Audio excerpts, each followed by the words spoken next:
Is that all right facing you? Should I move it? It's not gonna matter, right?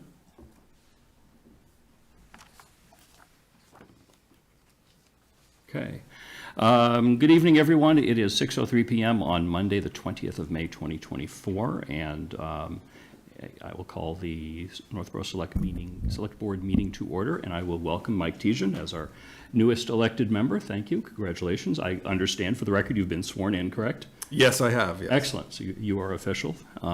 Thank you very much. Our first order of business after an election is reorganization, and I understand, Julianne, you have a motion to make? Yes, I do. I'd like to move that the vote to reorganize be postponed until the first meeting in September, with the most recent chair and clerks continuing in their positions, and the clerk also serving as vice chair until this reorganization. And I'd like to offer my reasons for this. Could someone second the motion? Okay, thank you. Okay, yeah, please, go ahead. First of all, we have a new member who I don't know very well and doesn't know us very well. And I've always thought, ever since I've been on the board, that doing this reorganization, the first meeting of a new member, it just doesn't seem to be logical until we all get to know each other. And secondly, this year we're going to do something different, which is a goal-setting meeting, and I think we'll get to know our priorities more after that meeting or during that meeting. And for those reasons, I think that it would be wise to postpone this decision. It's a good idea. I appreciate that thought. I want to make sure you're okay serving as vice chair. And the reason for that is Kristen, who is no longer on the board, was vice chair, your clerk. So sort of, I've considered you acting vice chair, as you could probably tell by the number of emails that you've been copied on over the past week and a half. So, so that sounds good to me. Did anybody have any other comments or questions? Okay. All those in favor, say. Aye. Aye. Okay, any opposed? Okay, we have 4 in favor, 1 opposed. Motion passes. We will remain as is, other than as described, until the first meeting in September. Thank you. Andy, you ended up having to do nothing, did you? Sorry about that. I should have given you the virtual gavel for that piece. Okay, thank you. For once, right? Is there anything else that we need to do from your perspective before we continue with the regular business of the meeting? There is not. Okay, excellent. All right, with that, we have an executive session scheduled, so I will entertain a motion to go into executive session for a few items. Mr. Chair, I move the board vote to enter into executive session pursuant to MGL Chapter 30A, Section 21A6, to consider a lease agreement for premises located at 4 West Main Street, MGL Chapter 30A, Section 21A6, to consider a purchase and sales agreement for premises located at 13 Church Street, and MGL Chapter 30A, Section 21A7, to review and consider the following executive session meeting minutes: February 26th, 2024, March 25th, 2024, March 27th, 2024, and May 13th, 2024, due to the chair's determination that a discussion regarding these matters in open session may have a detrimental effect on the negotiating position of the town. Second. Okay, motion has been made and seconded. Any discussion on going into executive session? This one does need to be a roll call vote. Laura? Aye. Aye. Aye. Aye. So vote aye. That is unanimous in favor. We are now going to executive session. Per the agenda, it says 7 p.m. return to open session. So even if we finish our executive session early, we will not return to open session until 7 o'clock, so people have proper notice to join. It is conceivable that the executive session could take longer, in which case we won't return to open session until we're concluded with our executive session. With that, why don't we press all the magic technology buttons to end temporarily or pause the open session and go into executive session. Thank you.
We had, as always, a very exciting executive session, but now we're back in open session. And the first item, as always, is public comment. Is there anyone here in the audience or electronically that would like to speak? Gib, I reckon, come on up. Sure, Mr. Chairman. Yeah, I need you to come up and sit over here so folks at home can hear you. Oh, I get a chair. You do get a chair. You have your choice of chairs. Right.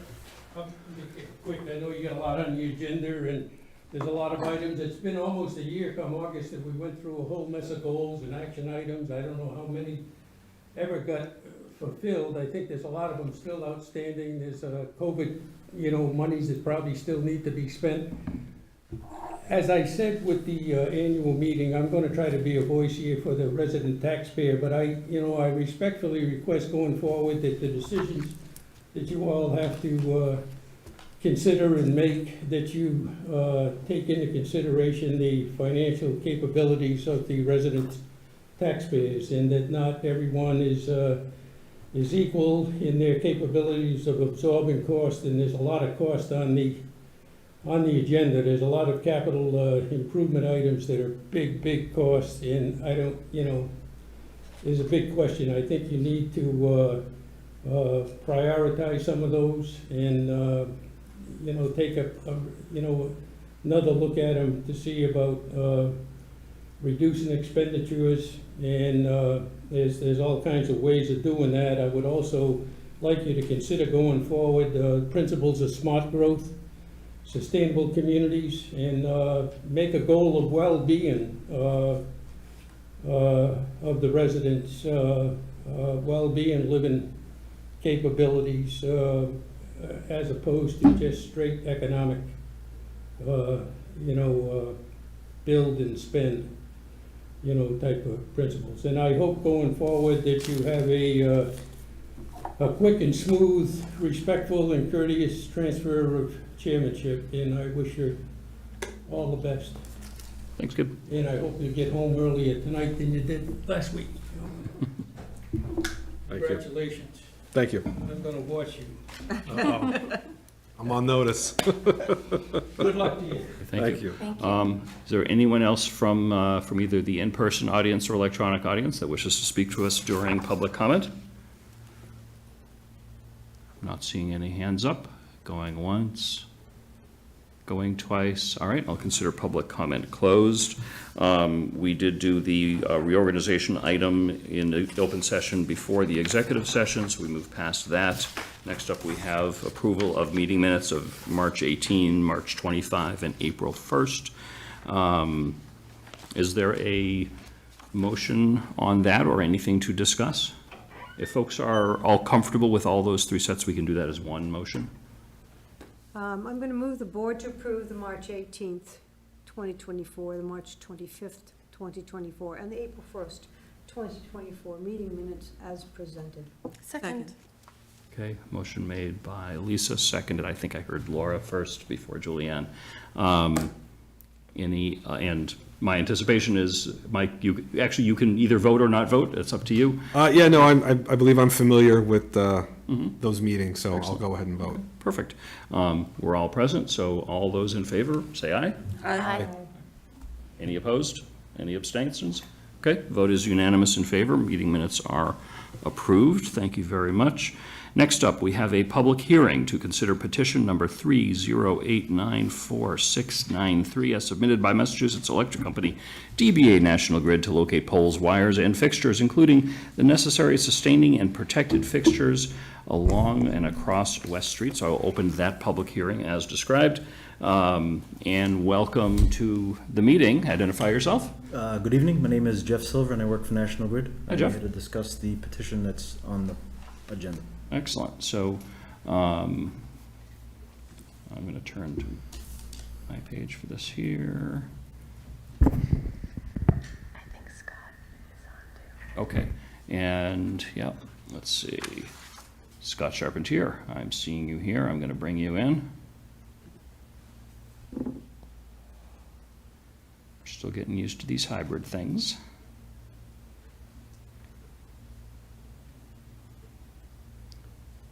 Hi, Scott. How are you?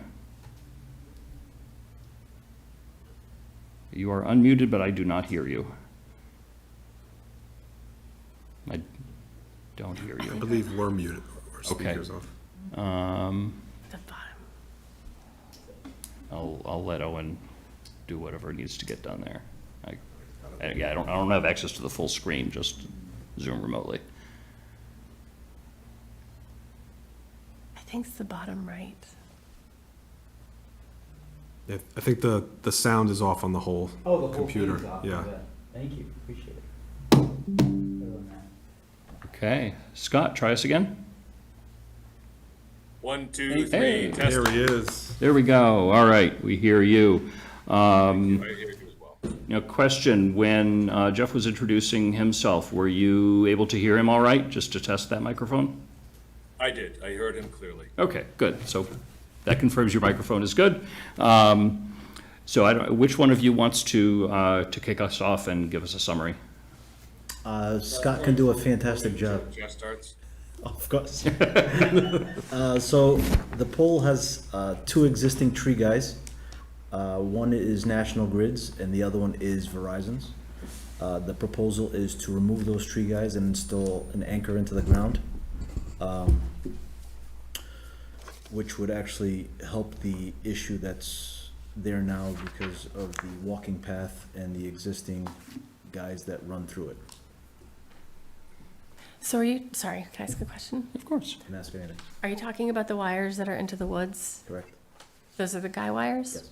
And you're looking at replacing those two guy wires with a new, So it's gonna Pole? be, the pole stays, they're gonna Okay. shorten those guy wires to an anchor that's gonna be into the ground, rather than into the tree. okay. So there's a stake that I put there on Wednesday. And if you wanna drive by there to go look at it, it's about 10 to 12 feet off of the pole, and it's into the ground, and that's where the anchor will be. Do you have any photos of the work that you, I saw a plan, but it's always nice to see a photograph to get a better understanding of what you know we haven't seen. I didn't take a photo of it. Scott drove by there to look at it. Yep. So town staff did go to the site, observe the two existing tree guys. One is substantially slacked. It's good practice to get guys out of trees in the event there's a concern or issue with the tree. One of the existing guys actually poses a bit of a challenge to the Cold Harbor Brook Trail that runs in this area. So the new guy location will clear that trail of the guy. We did review it. We have a memorandum in the packet that outlines what our review found, which was identifying Verizon's guy and making sure that one can be removed as well, and notifying the police department before the work proceeds. Can I ask more questions? Of course. So is there something going on that's creating this new, is it just because there's slack in the wire that it needs to be changed? Do you want it to be more passable for hikers on the trail? Or is there something else that's driving this improvement? There's a new home being constructed at number 75 West Street, Okay. across the street from the pole. Jeff can just explain why the guy is needed to support that service. We no longer install tree guys. So, over time, the tree will die, Okay. causing an issue further on into the future. So preventative maintenance is we get rid of it now and fix it the way it's supposed to be fixed. So are you using this to connect to the new house on West Street? No, it's just work that was added to the job because of the work being done at 75 West. So preventative maintenance and avoiding for future issues. Thank you. Question. Mike? Regarding the tree guy wires, I had I believe it was a lineman or an inspector, looking on my street from Charter Communications and was quite surprised that he saw the tree wires. He was from, I think, New York State, saying that these shouldn't be there, you shouldn't have that.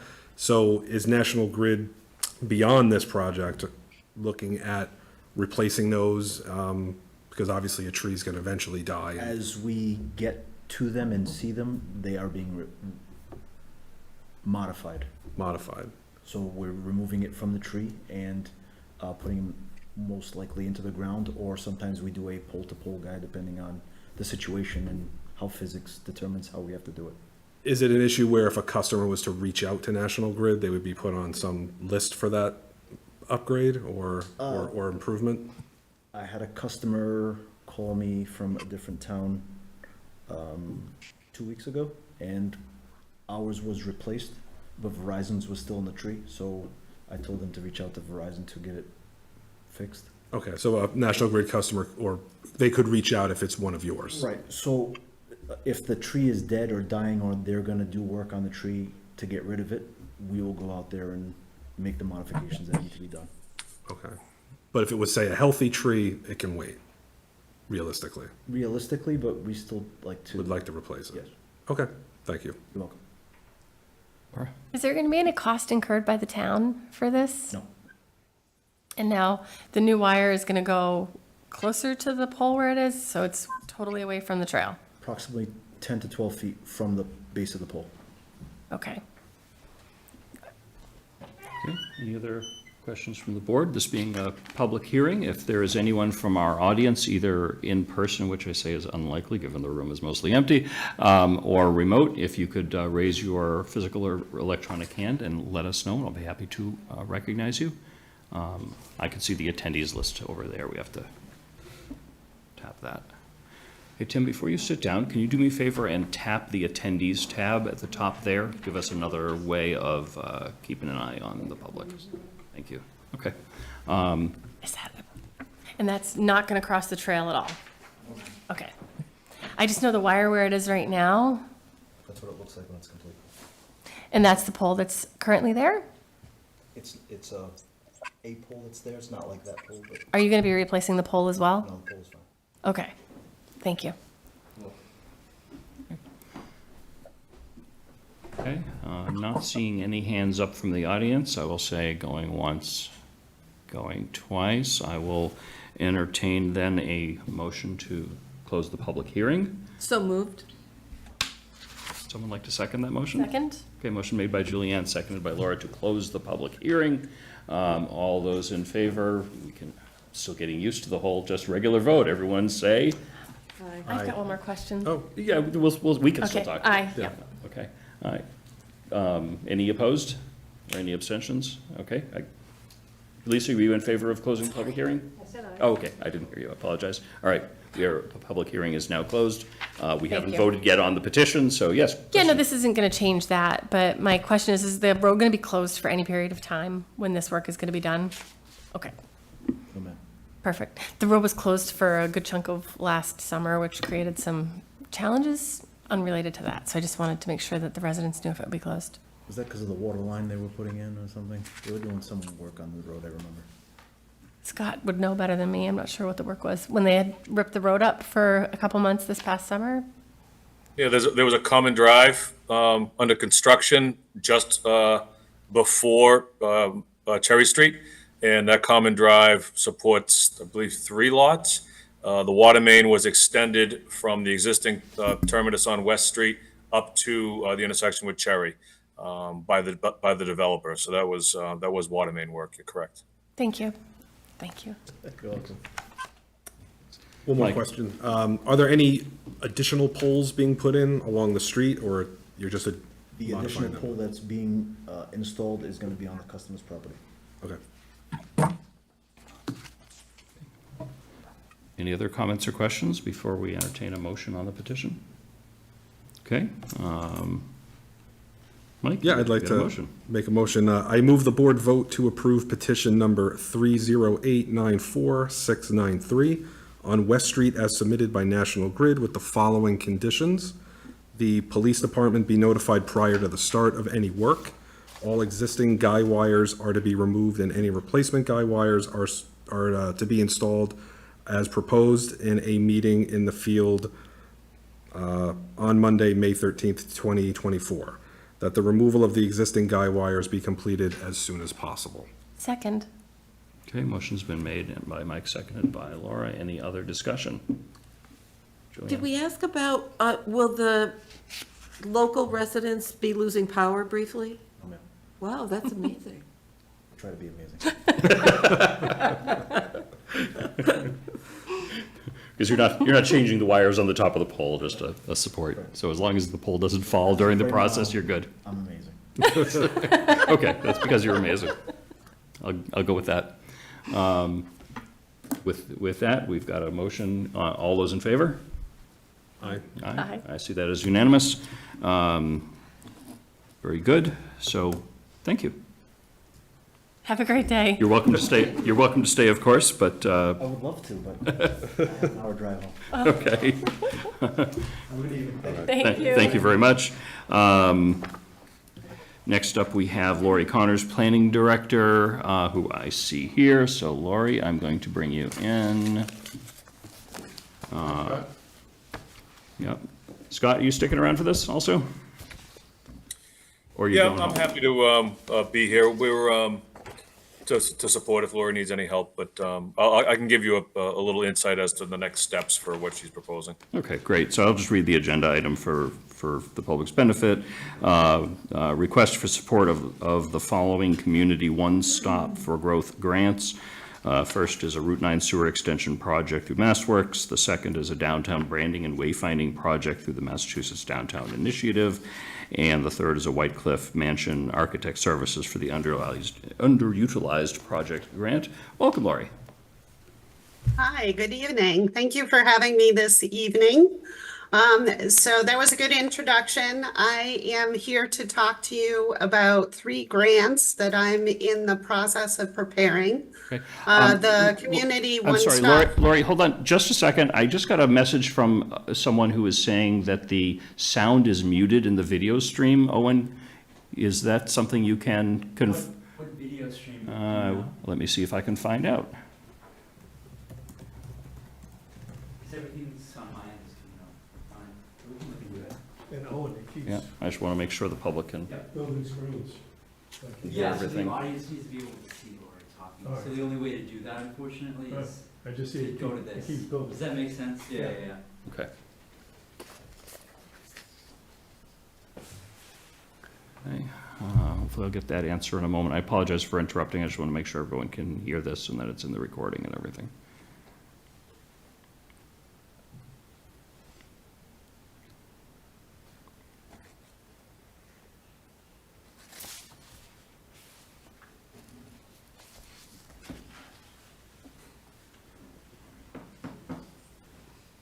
Yeah, just check the YouTube and I can.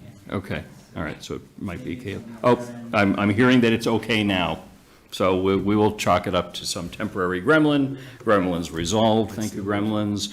Julianne, Lori, apologize for interrupting you with that. Please go ahead. Oh, no problem. So the first project that I wanted to talk to you about is the Route 9 sewer extension project. And if I may, I have a map that I would like to share. Please. Let's see. Can everybody see that okay? Yes. Okay. So this is a map of the project area. So right now, the sewer ends at the intersection of Otis and Lawrence Street. It has been a long-term goal of the town to extend sewer to Route 9. That is a goal and an objective that was listed in the 2020 master plan. So an opportunity cropped up several months ago with a project that actually appeared before the Zoning Board of Appeals. So that was when the owner of the Motel 6 was interested in either getting a waiver from having to have an active septic system because he was interested in extending sewer, working with the town on a shared project to extend sewer to Route 9. So his property is identified in green. This motel has been closed down since, I believe, 2021 due to fire. And he is interested in investing approximately $4 million in improving the facility. He did do a Title V to see if the septic system was still functioning. But because the motel has been closed for so long, it was found to be no longer functioning.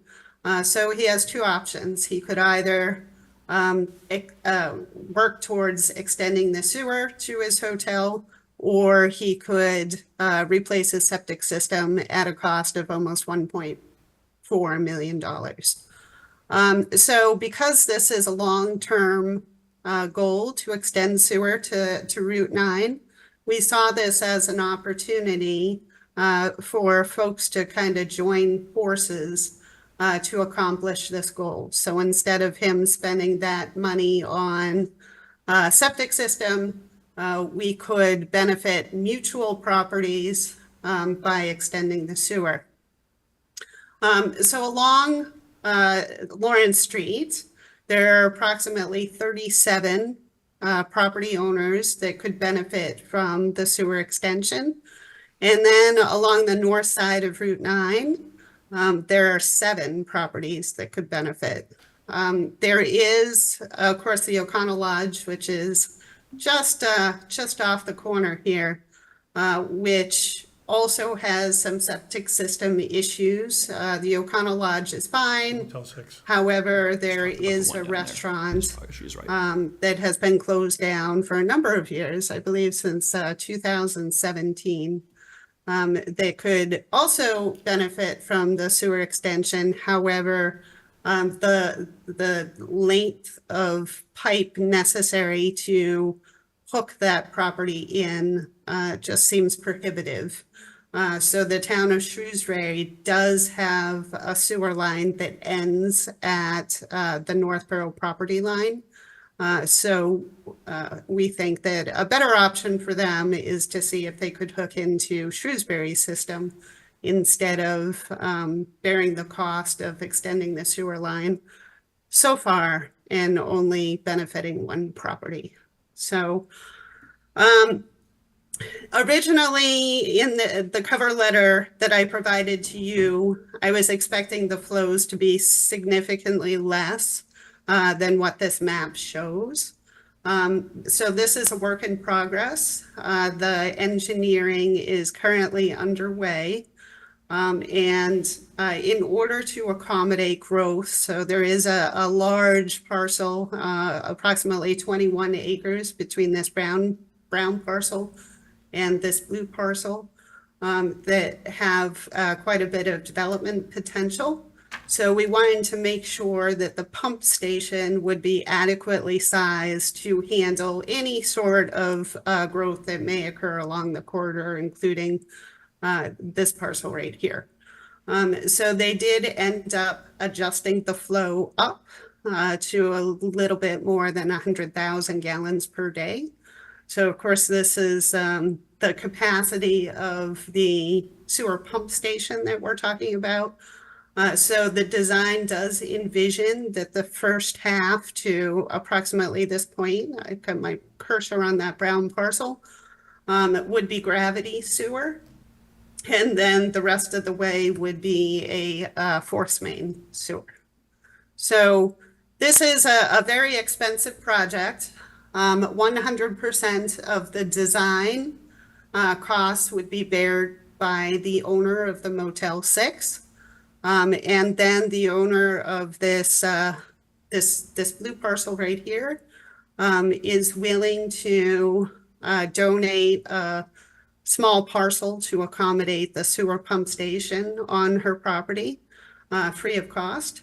And she's also willing to donate a cash match to enhance our sewer application.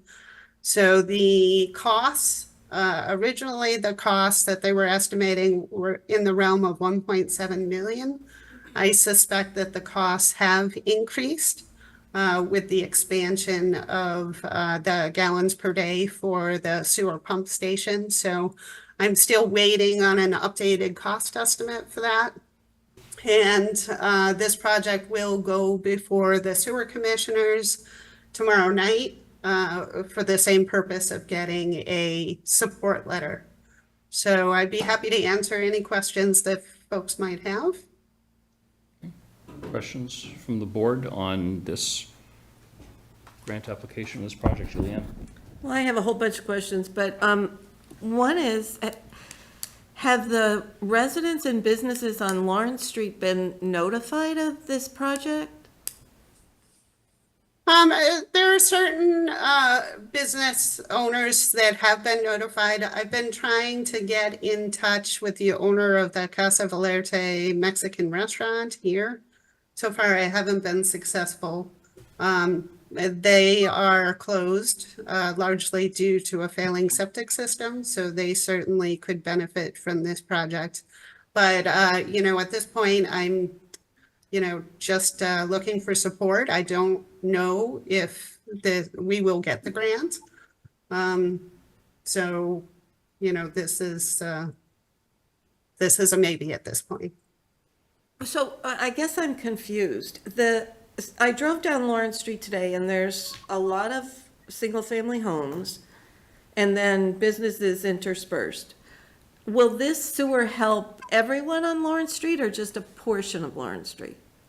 Yes, I did ask that question because when I saw this map, I was concerned about the residential properties to the north here that are shown in white.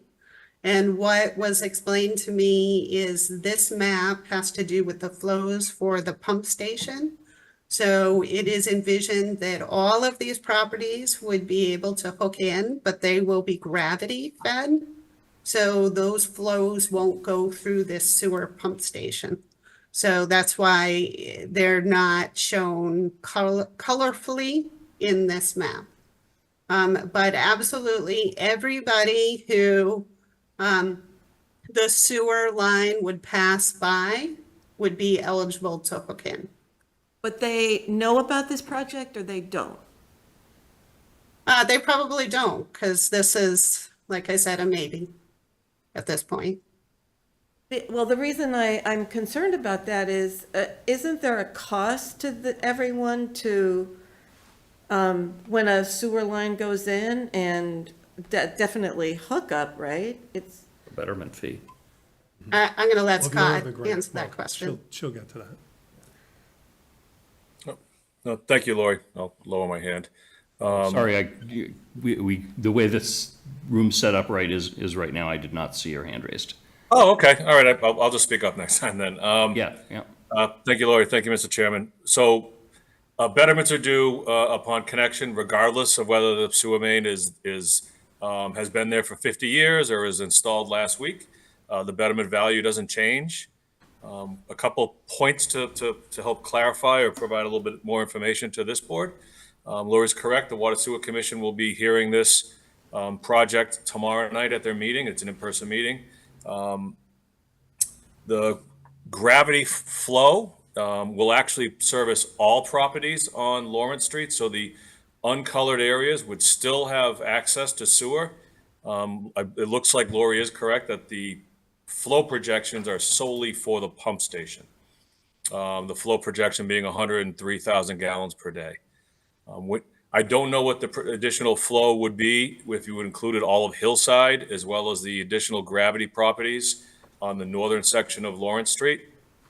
I can let you know that 103 gallons per day accounts to about 45% of our remaining capacity under the NIPSI permit with the city of Marlborough. So again, that accounts for 45% of what we have available for sewer capacity.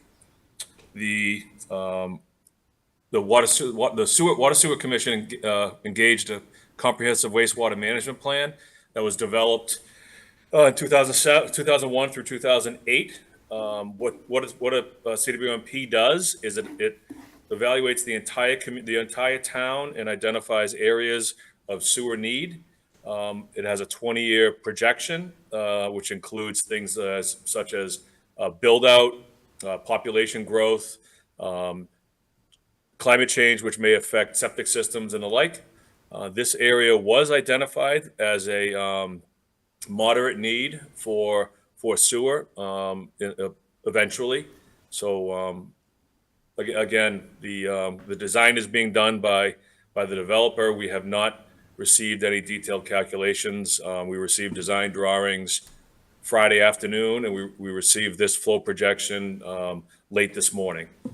So it has not been reviewed in depth by any staff, nor the Water Sewer Commission. Laura? Thank you.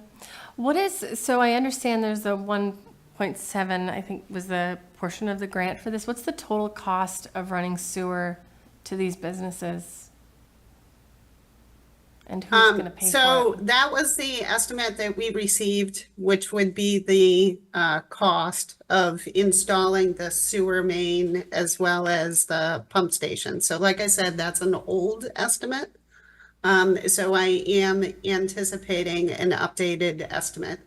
So if your question is how much is it going to cost for all of these properties to extend the sewer services, I don't know. But That wouldn't be something that would be typically covered by the town in any way. The cost The, of, I'm sorry. the way I interpreted Laura's question is, what is the total cost to the town for this project, both before and after the grant, if we receive the grant? So what I'm hoping is that if we receive the grant, it will cover 100% of the construction costs. Okay. And so the design costs would normally be borne by the town, but it sounds like the property owners are contributing, you expect 100% of the design costs? Correct. Okay. And then another property owner is contributing a cash match. Excellent, thank you. Mike? Yeah, question, Lori, on the anticipated flows here for the commercial and residential. I was wondering if you could provide more explanation and context to where those numbers and the uses are coming from. So the uses are specified in this table right here. So all the various colors represent the uses. Would you have the ability to blow those up a little bit so folks at home can see those numbers? Let's see.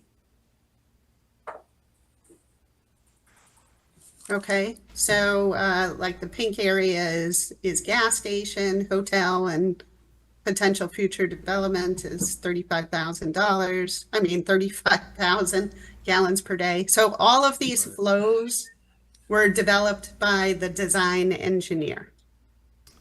Okay, and then the specifics, so the commercial, restaurant, office, residential, 178 two-bedroom units, that's pretty specific. Is that coming from a design that the owner of the property has with a company or with somebody who's drawn that up? So there is no concept currently for this property here. It's a large undeveloped parcel. So some assumptions were made as to what this property could accommodate. So what we kind of like to do is a worst case scenario, because the last thing we want to do is size a sewer main and a pump station that ends up being too small. So it's always wise to assume development to the maximum. So this property owner is interested in doing a mixed-use development. So a combination of multifamily units and commercial use, but we have not received any plans identifying, what they want to do ultimately. Okay, so the 178 units, which is a fairly specific number, is just from your estimation of what possibly could go on the site, not... Yeah, so probably what they did is they looked at the zoning. So, and they maximized it based on the size of the parcel. And this is the maximum that the zoning district would allow.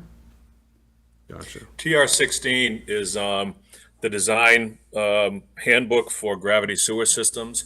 And when you're doing sewer extensions, the recommendation is to do exactly what Lori explained, is to look at the overlying zoning district as well as any underlying overlays and determine what the maximum potential development would be without variances and waivers and go forward with that under the design. My expectation is with the relatively large flow projection, the Otis Street pump station, that is that little brick building just after the bridge and the coffee shop, will likely need to be upgraded to accommodate this flow. Laura? Will using this grant towards the sewer eliminate our ability to use this grant for sidewalks and other projects for the community? So MassWorks, the way MassWorks works is that you need to have shovel-ready projects. So they have to be fully designed in order to be eligible. And in order to be competitive, they have to be a partnership, public-private partnership. So they like any projects to be accompanied by a development proposal. So if there is an interest in, say, doing a sidewalk on Maple Street, and there's no development proposed for Maple Street, that isn't a strong proposal. So it's unlikely that we would get the grant. And it also has to be fully designed in order to be eligible for the grant. So you can apply for multiple MassWorks grants. So, we could apply for this one this year, and then we could apply for a different one in a couple of years. They do like to spread the money around. So if we apply this year and we get $2 million, I would think that it's unlikely that we would get another $1 million next year. So they like to spread it around the state. From the MassWorks program, but that wouldn't necessarily limit us for other grants that we're talking about, correct? Correct. There are a whole slew of grants under this Community One Stop for Growth program. So I'm only talking about the MassWorks grant. What's your question, Laura? Yeah, I guess one of my thoughts, though, is they're looking to do quite a big development, and these businesses are all, have potential to do these improvements. And I just worry that we're going to use quite a bit of money. I mean, in other projects in town, I believe on West Street, the developers had to pay for that sewer line or the water line. Did the town incur any costs for that? Do you know? For the line that we were just talking about, for the 3 houses that are being built on West Street? The Public Works Department did not expend any funds toward the West Street water main extension. We did have staff time that was allocated toward reviewing testing procedures and periodic observation of construction, but there were no costs paid for by DPW. Is that common with development that will work that way? Where we're not paying the money and it's just the staff time to review and make sure that it's in compliance? Well, when you're doing a grant application, then it depends on the grant. Sometimes you're required to have a match. In this circumstance, you're not required to have a match, but it makes for a more competitive grant application. So in this case, the match would be provided by private property owners, not the town. I'm not seeking any money from the town of Northborough for this grant application. It's just my time. And there would be no, staff would not be able to provide the support needed for a project of this magnitude. It would require construction administration services by an engineering company that is responsible for confirming the work is in accordance with Northborough's requirements. I guess my confusion is, why would we invest so much staff time and grant money for this project versus other projects in town where developers are building things? Well, right now you have a couple of properties that have been closed for a long period of time on Route 9, which is, of course, a primary economic engine for the town of Northborough. And these properties are degrading. They're not really contributing to the tax base. And one is a restaurant, one is a motel. Actually, two restaurants are closed down on Route 9, and one being a motel. So of course, the town isn't benefiting from the tax associated with, motels and restaurants. And it is creating slum and blight on Route 9. Also, you have some environmentally sensitive areas. So of course you have a pond, you have an extensive wetland system, and that wetland system goes down to Route 9, it passes under Route 9. So right adjacent to this wetland system, you have a failing septic system, and then you have another failing septic system. So that's causing degradation of the environment. So definitely it's better to have commercial properties on sewer than on septic system for environmental reasons. So the quality of the groundwater as well as the surface water. But of course, in the master plan, there's quite a bit of talk about economic development. These people are Northborough constituents. So you would be benefiting folks who already are investing in the town of Northborough. And it wouldn't be costing the town of Northborough anything. Can I just add, I didn't know there was 42 parcels they could connect. So when a septic system fails and there's sewer available within 100 feet, the Board of Health makes you tie in. So these people who have a functioning septic system wouldn't have to unless they have failure. So that's just one important piece. These two parcels closest to Belmont Street, the hotel and the restaurant, in terms of their value, I only looked at those two parcels because I'm looking at the end of the line. MassWorks wants there to be job creation and value taxes. Since 2021, for example, for Motel 6, they paid $58,000 in taxes. In '24, they paid $37,000. So you have a swing downward, both in value and tax dollars, just for that one parcel. So the reason why I think MassWorks wants you to do a program like this is because you have investment that'll spur tax growth, that'll allow you to do other things throughout the community, right? You would have money from taxes that could be raised in new growth when these values rebound. And the residential development on the left, it's great to have a partner that's willing to put cash and land up. Obviously, that's a pretty significant development if it were to be built to that specification. But again, I didn't do an analysis on the whole parcel, on all the parcels, the 42 that could tie in and what would happen to their value. But we could do that. Then you get to use those additional funds for sidewalks or anything else, or to pay for police officers, fire. But if this has been identified in the master plan, it's a growth area, that's what MassWorks wants to see in its application.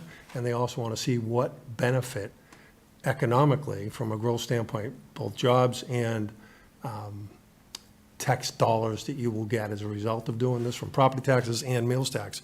Your meals and rooms tax has dropped in the past year, for example. I mean, I can't attribute it to this, but room occupancy was off by 28,000 in '23, and meals, which you used both of those to pay down OPEB liability. The meals tax dropped in '24 by $45,000. So I'm not saying it's that one place, but those are contributing factors to those declining revenues, both in real estate property taxes collected and meals tax, just for those two parcels. So we can do a further in-depth analysis of what the yield could be if there was sewer there in terms of the values of those properties today versus with sewer. I'm sure we might have to do that anyways in the grant application, Laurie, do we?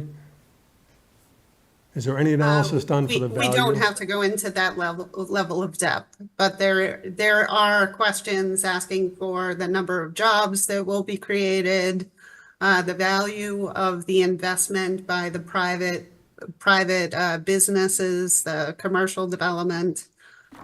So they do want, commitment letters from the two private property owners. So Yeah, there is quite a bit of information that they're seeking in the grant app. And I know Scott's still on, and I'm sorry, Mr. Chair, just because I was thinking about the 45% of the excess capacity.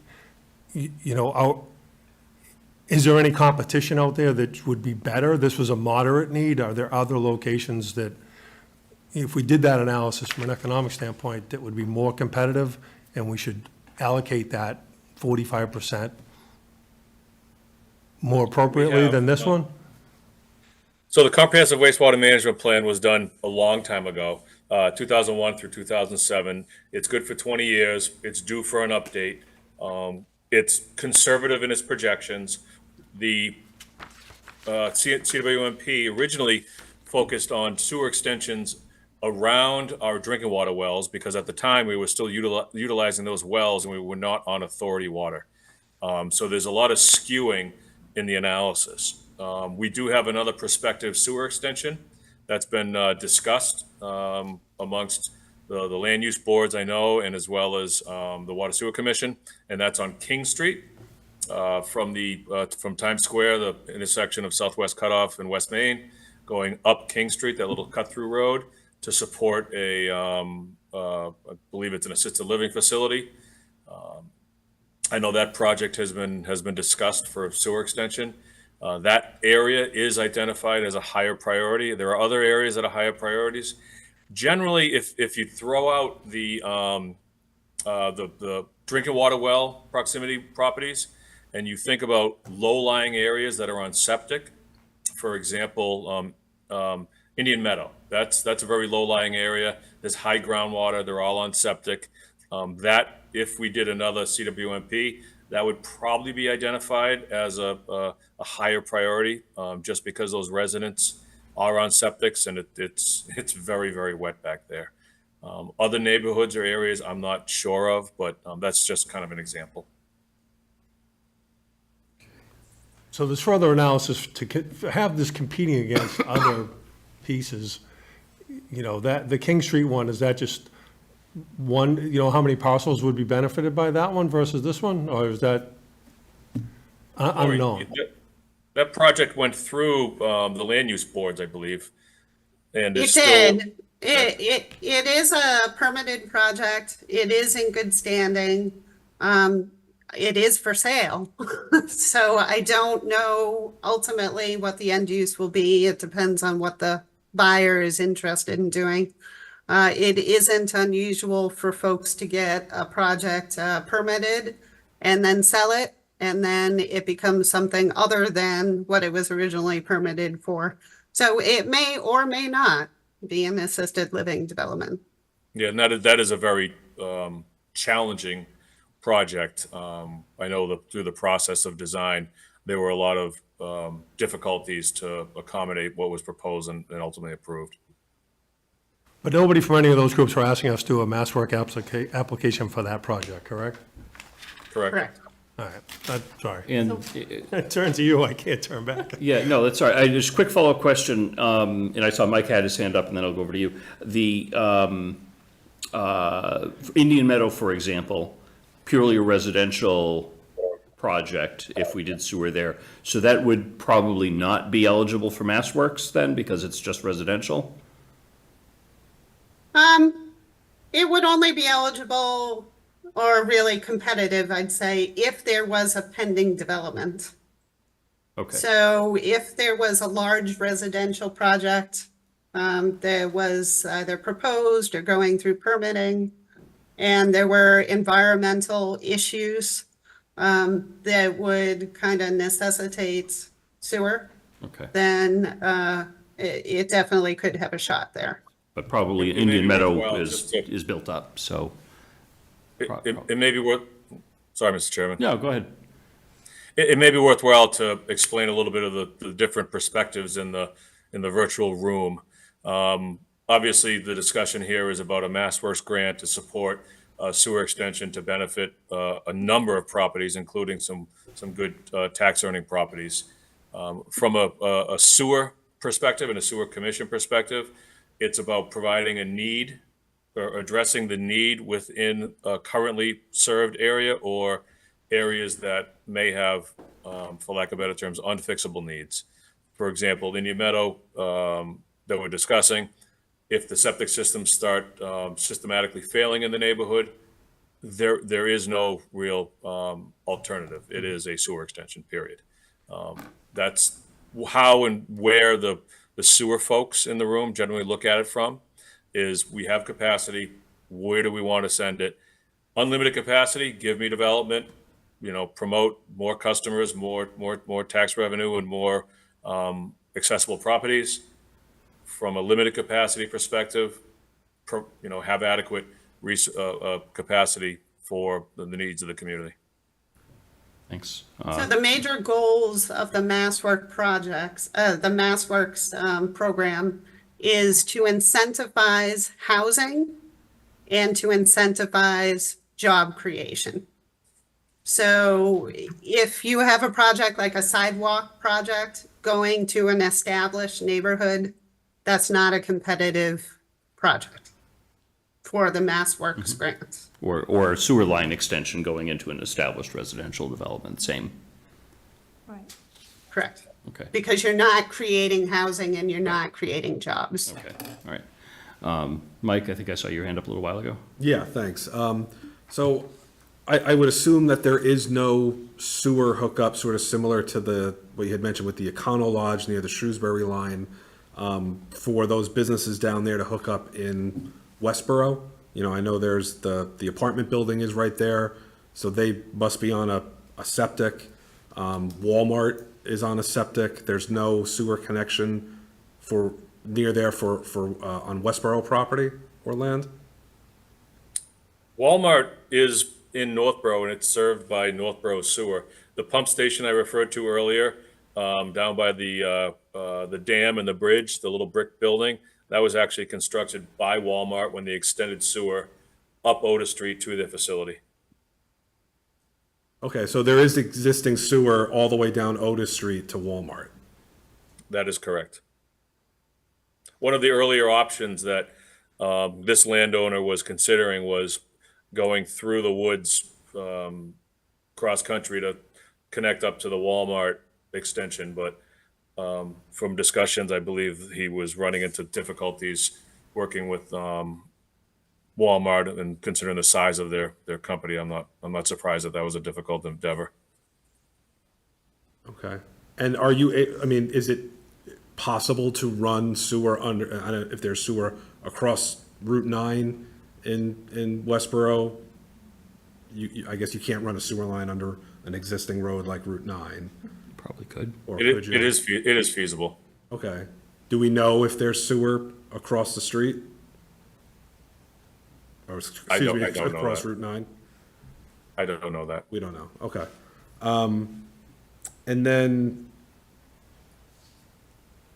then since you said we wouldn't be paying for the design or anything like that, so we wouldn't have a say in that process, or would we? Sort of where would we have oversight or say in the design and the construction if we're looking to get it paid for by the businesses with cash matches and this grant? They're gonna build to our Faci- specification. Scott will tell you. Okay. So all the facilities being proposed would be municipal facilities at the end of the project. All the work needs to comply with design standards for sewer construction and design TR 16, roadway construction, Mass DOT's roadway construction standards.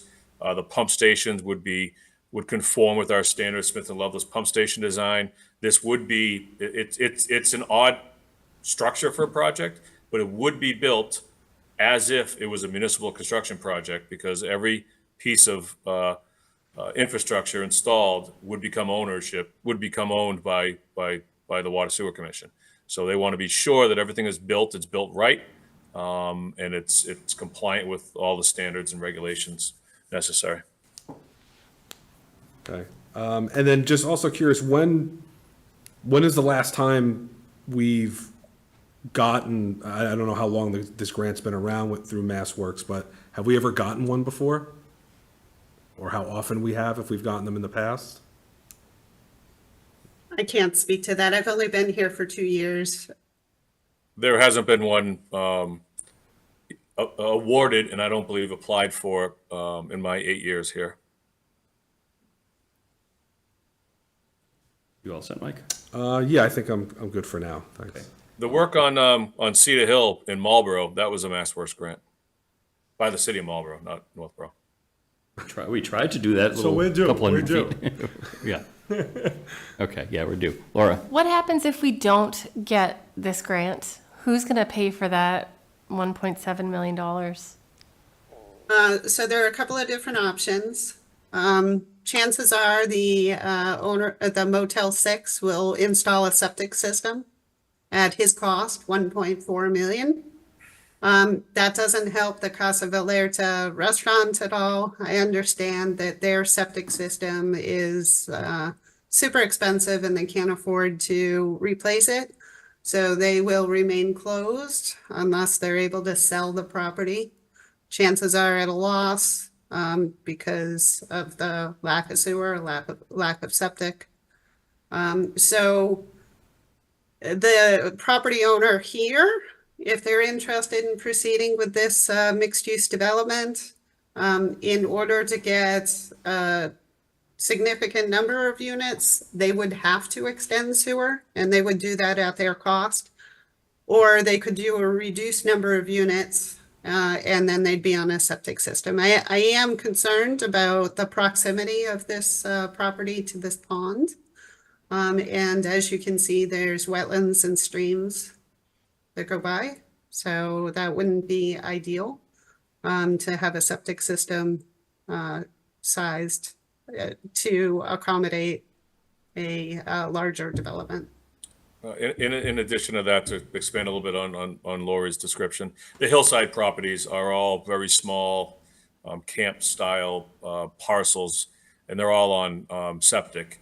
It's I'm sure that's a struggle for a lot of those property owners to, sell their properties or improve them or, add bedrooms to them. Those are very tight lots on septic systems. There are a few at the end of the road where the septic system is actually across the street. Lisa?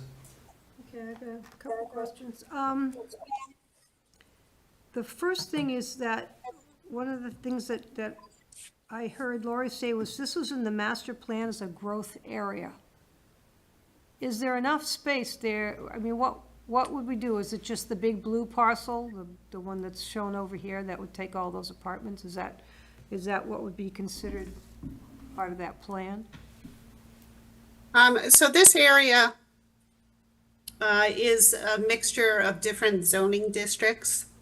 So this portion up here in white is for the most part zoned residential C, which is largely a single family district. And then the rest is a combination of highway business and business south.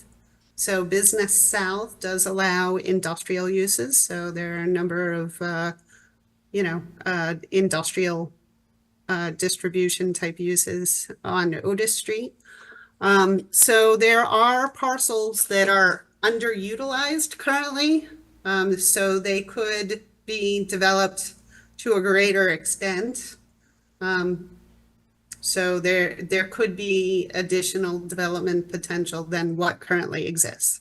All right, but that would be something that's pretty far in the future for even for the grant, wouldn't it be? Because aren't you supposed to be, the grant's supposed to be used for new growth, not rehabbing like.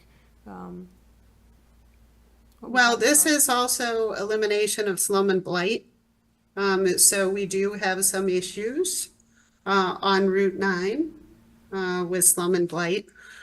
So it is certainly a tool for economic development, creation of jobs. Right now, we have properties that are vacant, so they have buildings on them, but nobody in them. So that would be seen, in my opinion, as a benefit to the grant. And then, of course, we have this large parcel with development potential. Just to clarify a little bit, there's 5 rectangular buildings up Otis Street from Walmart running north. All 5 of those properties do have access to sanitary sewer on Otis Street, and I believe 2 of them are connected. The other ones have not connected yet, but I know 2 of them have connected. Okay, I'd like, I guess I want to go back to on the people who are living on Lawrence presently. What would their betterment fee be and what would their tie-in cost be? The betterment fee is $9,100 per residential unit. There would be a $50 connection to sewer fee, a $50 road opening fee, and a $50 trench fee. So $9,100 plus $150 in addition to the cost to connect. In addition to the That's- cost to connect? Is that Yes, and that's currently on the books now. So if anybody wanted to connect anywhere in town, those are the costs. Okay, but what, so, and there's, so what is that connection cost? Is there like a percentage? I have no idea. It's up to the contractor. I mean, if your house is 300 feet up the hill or 30 feet up the hill, the cost is drastically different. Okay, so there's, The average cost of a new septic system is about 30,000 plus. 2 to 3 grand, maybe. okay, so, I guess my next concern is, that I would look maybe somewhere else to see if we could develop, since we're gonna be looking at really cutting down on our sewer capacity. That's gonna be something we have to start to consider. That if we use it up in this space, could we have used it better somewhere else? I know you've got the MBTA, areas that are already, set aside, and I would imagine that if they were down in some areas, you have to use sewer connections there that aren't built yet. Utilization of the remaining sewer capacity will be a focus for the Water Sewer Commission and is under their purview on where that capacity should be allocated. So can I just ask a question that you brought up about connections? If it's not, I said this before, but if they're not failing and this pipe runs by, do they have to tie in? No, No, if they have a Title requirement V, for them to tie in unless they're in But they failure. would have to pay the betterment fee either right away or No. start getting it. no, you pay the betterment fee when you connect. They have the option to pay a betterment fee today, and 20 years later, when they Cheaper. connect, it's already paid. Okay. And if 20 years from now, the betterment goes up to 18,000, they've already paid it for 9,100. There are many residents in town that have paid their betterments when sewers went past their home for, $3,800, and they're now 9,100. So when they come for a connection permit, they do not need to pay the betterment. It's already been paid. Well, I mean, in going back in history with Northbrook Crossing, when that developer. I'm sorry, Lisa, I'm having a real hard time hearing you. Okay. I wonder if you could just speak into the microphone more. I was going to say that going back in some history, when Northbrook Crossing was built, the sewer lines were run by the developer, and it ran down Davis Street as well, and they paid the betterment fee for all of the people that were going to have it run in front of their house on. So that was a great benefit to those people on the street, although they did have to pay a charge to connect, which was higher than what it is here now. I'm concerned about the residents who are living on Lawrence, that it's not going to be something that they could easily afford. It's a big jump. I mean, I suppose if you did a straw poll and found out each one of them if they were interested, that would be a better way to go. But I'm concerned about using this grant for that area. So, all right, I do see one hand up from the audience. We could go to that, and then actually 2 hands up from the audience, and we'll come back to questions from the board. Brad Blanchett, I'm bringing you in. If you could unmute, identify yourself, and let us know what's on your mind for this. Sure. Thanks, Mr. Chair. Brad Blanchett, 6 Grundy Terrace, Northborough. Just to throw it out there, I'm also a member of the Zoning Board of Appeals, but I'm not coming to you guys with opinion for the whole board. I'm just coming here as a resident tonight. I wanted to follow up on, well, a couple questions. First, I want to follow up on what Ms. Mazzelli has said. I know you were talking about the veteran cost of 9,100. But I mean, has a poll been done with these folks on Lawrence Street if they do want to tie in? And I'd love to know the total cost it would cost each resident to tie in beyond the $9,100. The second piece is, honestly, the Motel 6 has caused this town a lot of problems. They honestly have a rap sheet of crimes that are committed on that property. And to use valuable finite grant money that could be better used in another part of town, I honestly would not do any favors to the Motel 6 at all, especially tying in sewer. Thank you. Thanks, Brad.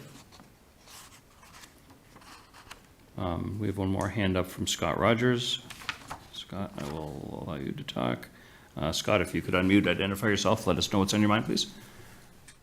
Yeah, good evening. Scott Rogers at 26 Tomahawk Drive.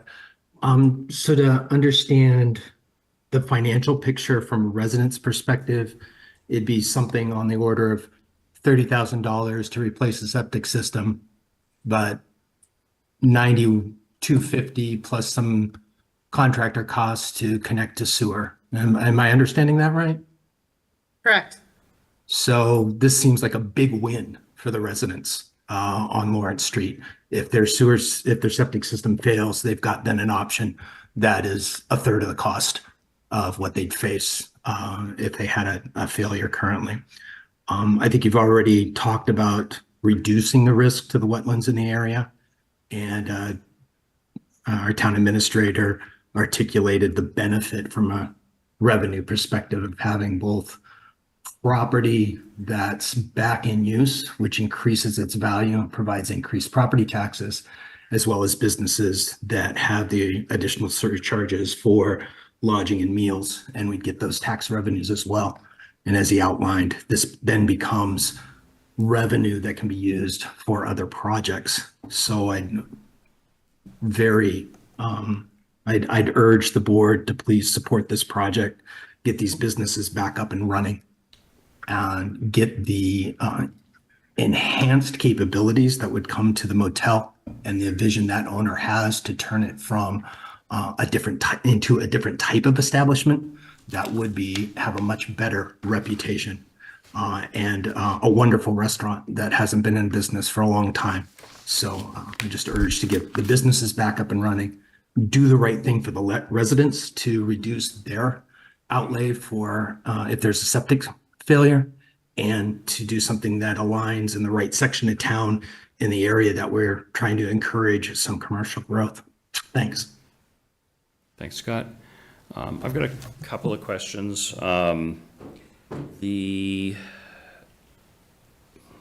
Mentioning the Motel 6 as one of the caller brought up, I know it's been an occasional concern, to say the least, in the past.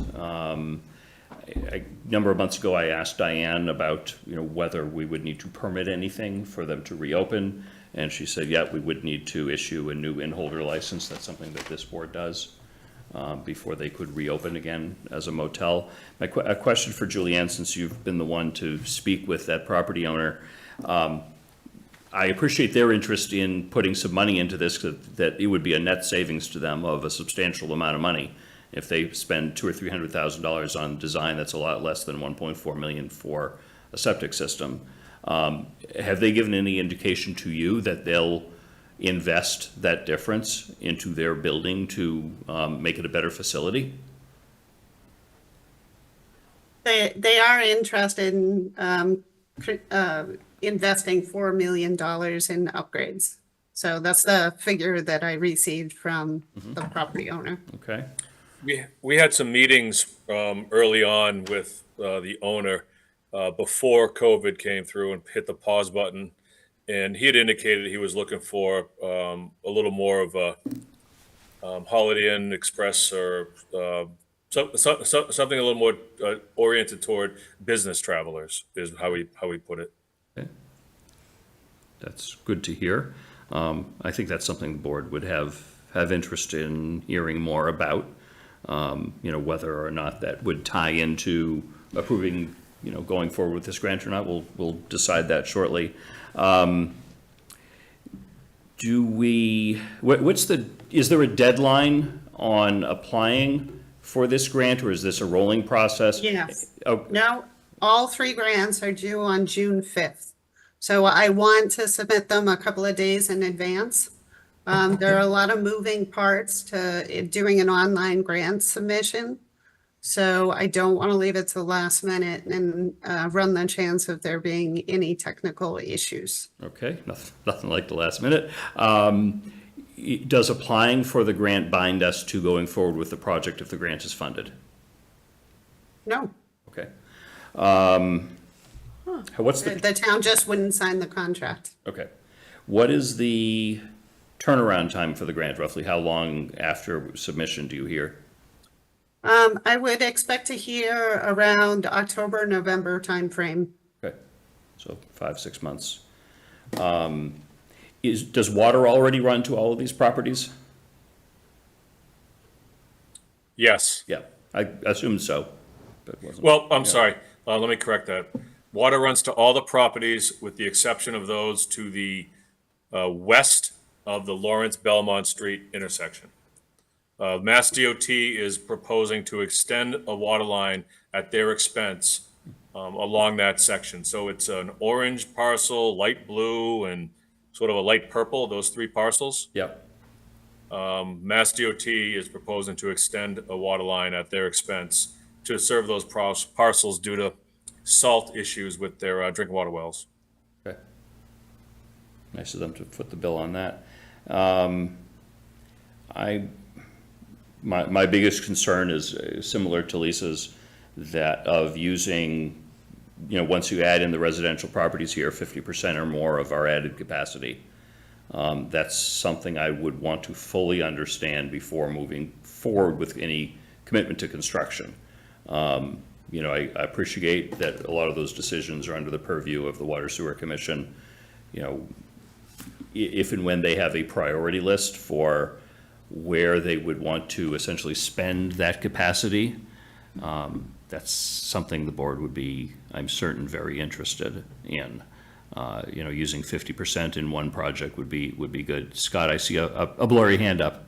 Yeah, I know. I'm trying to get it so Yep. it's not in the. Yeah, no, I get it. There it is. There we go. All right. So just to hit the rewind button a little bit on the project, when we were talking early on with the hotel developer, we were looking at the hotel and some associated parcels the associated parcels up the hill, and it was in the 50 to 60,000 gallons per day range. And the large residential development parcel came on board late in the process. And correct me if I'm wrong, Lori, it's somewhat of a recent engagement. So it wasn't a blind, here's 103,000 gallons per day, let's go forward. It doubled in a blink of an eye over about 2 weeks. Yes, I had been contacted by the property owner a couple of months ago, maybe a month ago, about her interest in doing a mixed-use development there. So that's how it came onto my frame of reference. There was another commercial proposal that had been proposed for that parcel, and that ended up falling apart. So the original proposal they were also interested in running sewer to the property, but it would have been a much smaller user than a residential development would be. Okay. Sorry. I'm seeing hands up. I did not see whose hand up went first. Laura. Thank you. So you mentioned public-private partnership, which I love. I love that idea, but I don't really see how, can we get sidewalks in another part of town? Can we, they result in parks? Public-private partnerships bring something else to the community. I recognize what you're saying from a tax revenue and the blighted and slum neighborhood area, but I just wonder, public-private partnership brings more back to the community, and I'm not really sure that this is going to bring a lot back to the community for that amount of money that is going to people that are going to profit off of it. The benefit is that all of these people who would not otherwise have access to sewer will have access to sewer. So that is the public benefit, is that you would be providing sewer to more than 45 properties who otherwise wouldn't have sewer. So the benefit is to the environment, because like I said, failing septic systems are terrible for water quality. So those are the benefits. The sidewalks are, well, in my opinion, much less of a benefit than what you would be getting from this project. Okay.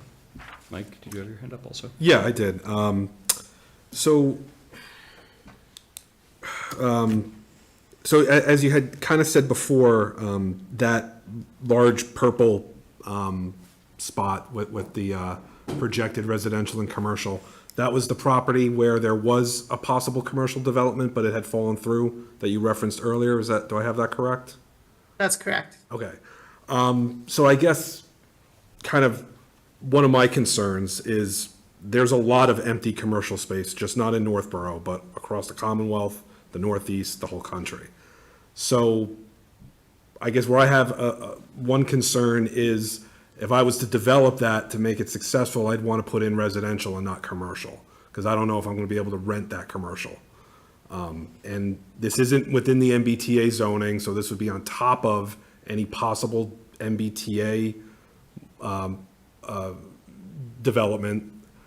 You know, maybe it wouldn't be 175 units, but even if it was 100 or 150, that's a lot of people to add and a lot of kids to add to the school system, which, you know, not to get off topic, but, you know, ask anybody on the school committee, you know, we're at capacity. You know, this is on top of any additional capacity we would get from a successful MBTA development.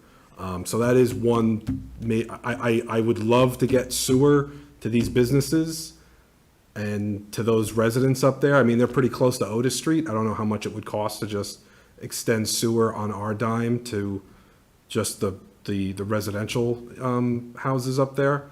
But that's sort of my main concern. And then to kind of answer some of the questions, I did tie into the Northborough sewer in 2013 in the Pine Haven neighborhood.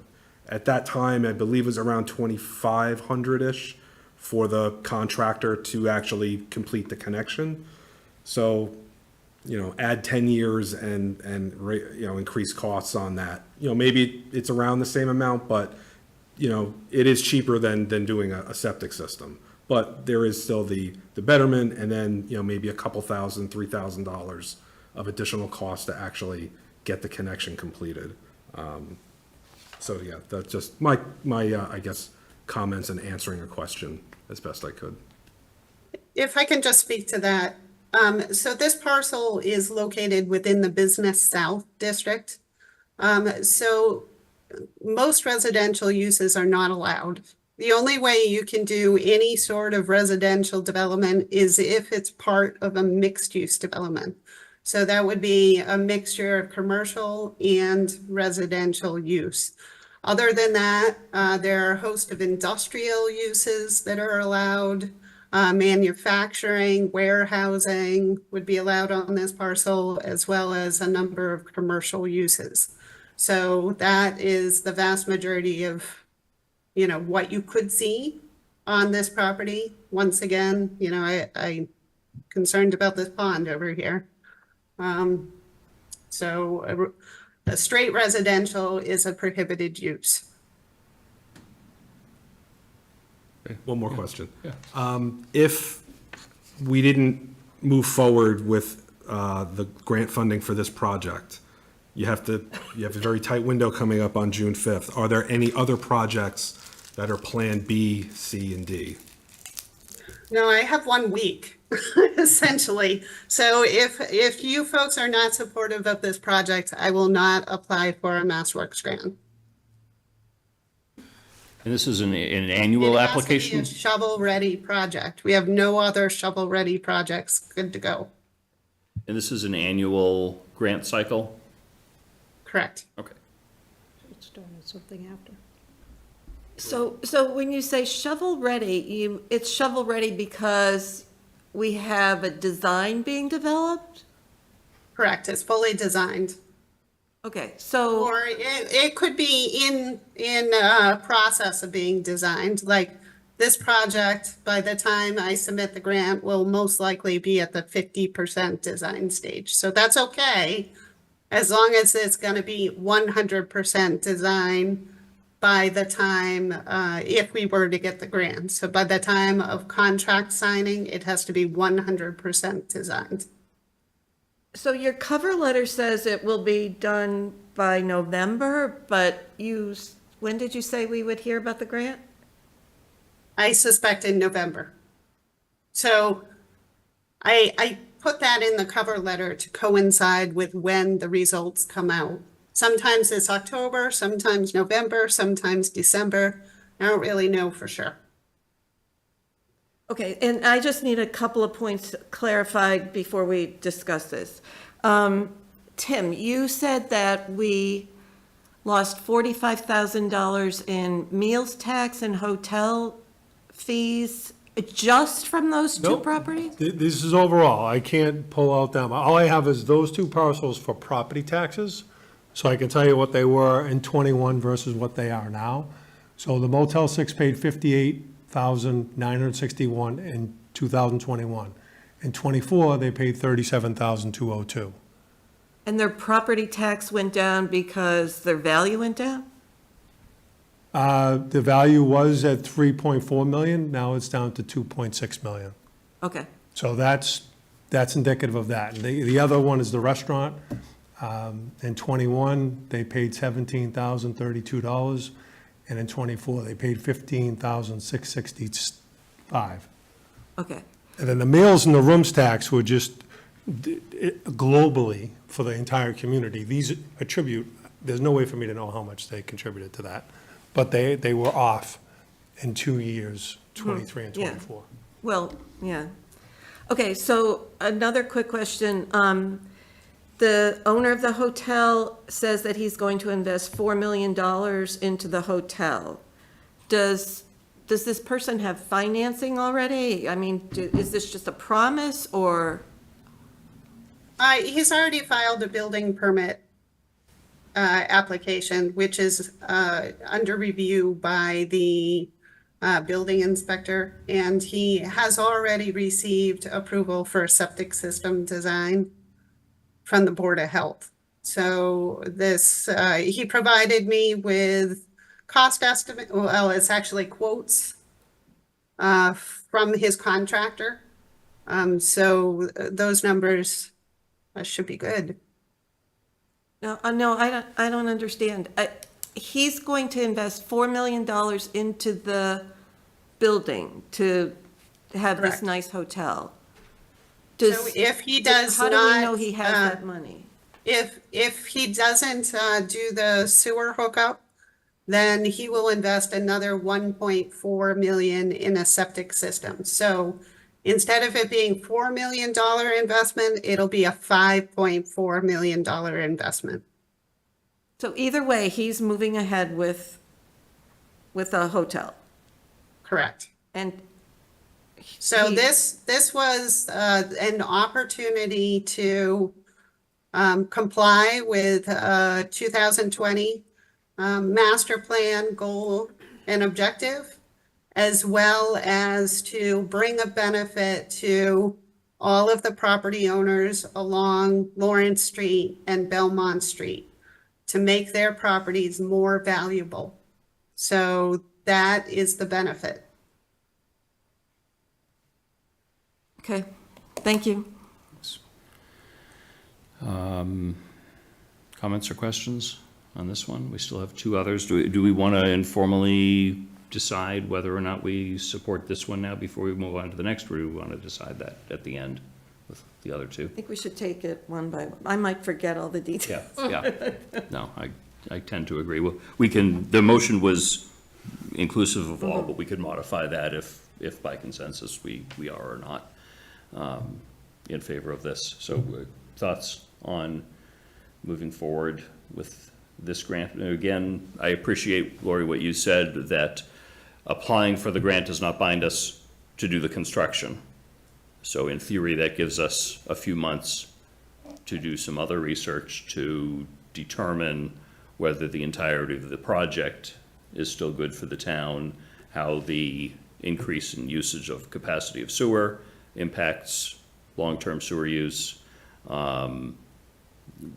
particularly what that motel might look like in the future, and what the risk factors are, if you will, of that building relative to its operations in the past.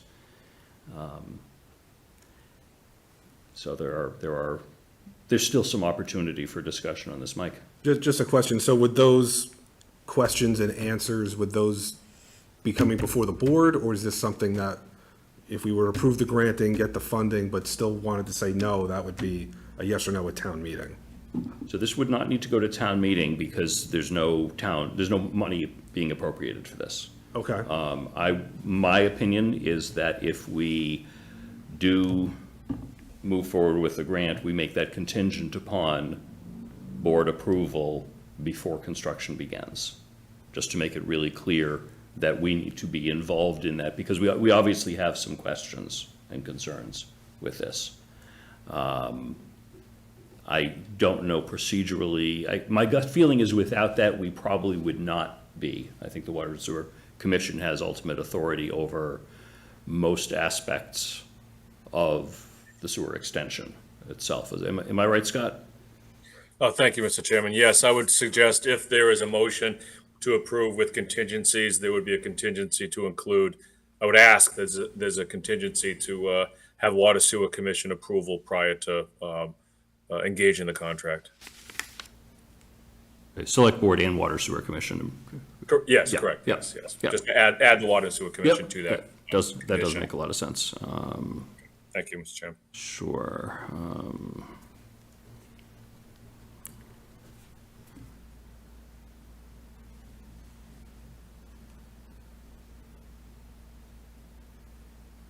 While we're waiting, Lori, if we got the grant and we, after getting more information, think it's not a good idea to use it there, how will that look to the people who are giving the grants? Probably not great, Okay, yeah.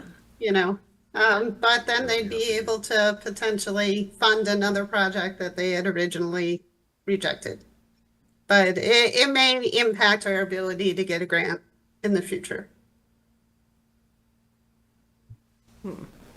In the future, meaning you think that contingency here could not, I appreciate maybe it would impact their response to this grant application, but to some other future grant application?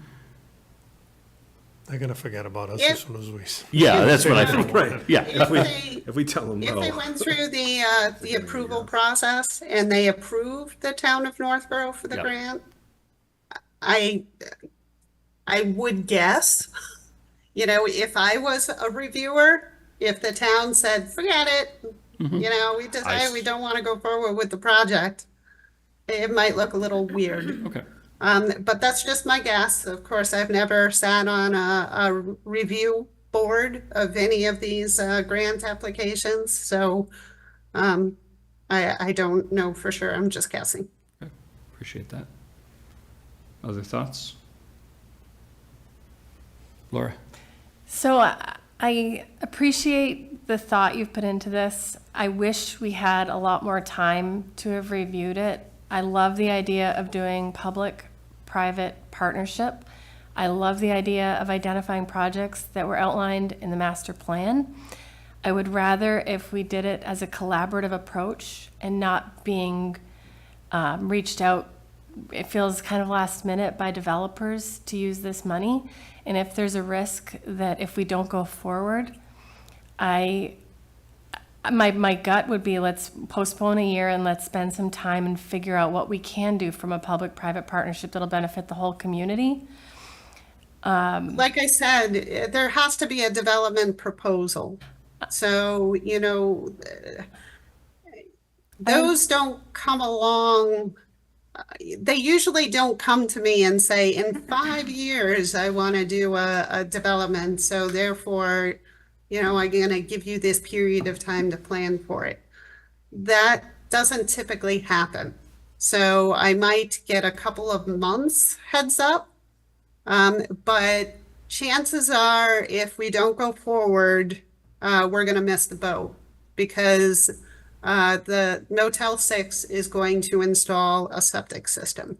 So this is pretty much our one opportunity to go forward at this time in order to extend the sewer to Route 9. I understand. I don't feel that, given the timeline, I understand what you're saying. We've approved MBTA communities. We're going to have some other developments that are going to be coming up.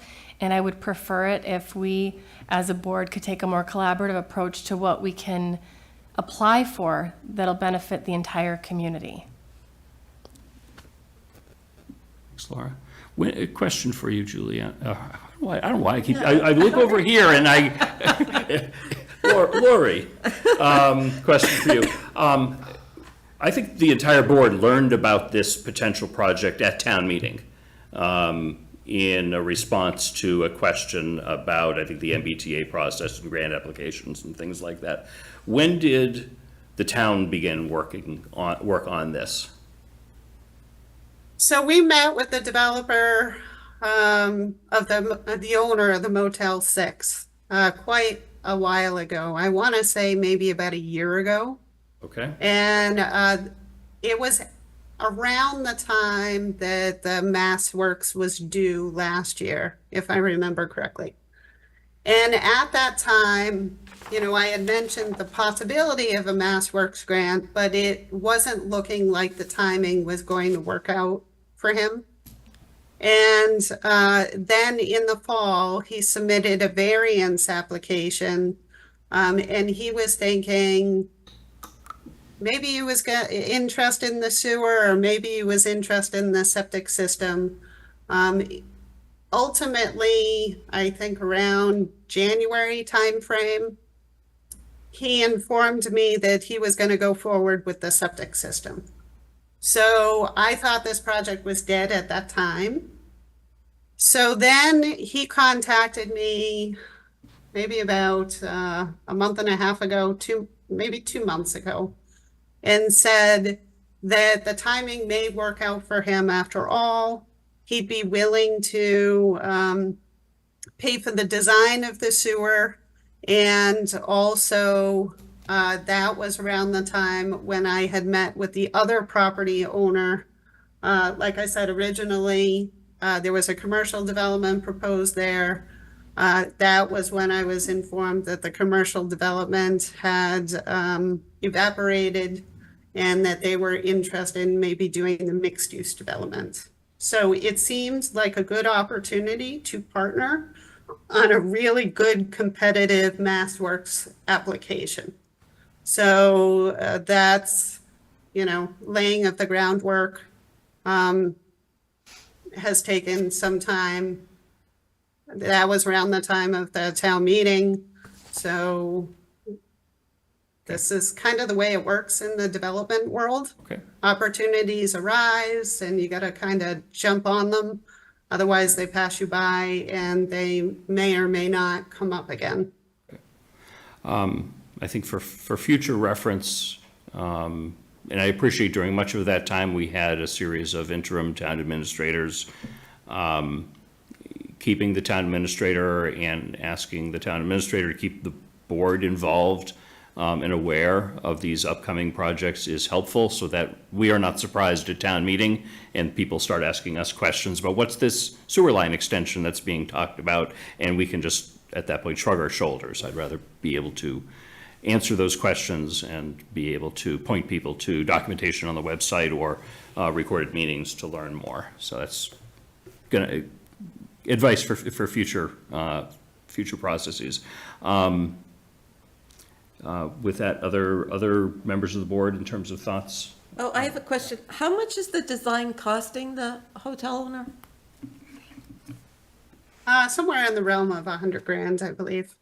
100,000, and then from the other possible mixed use, we're getting 100,000 and land donated. So that's Correct. the private contribution.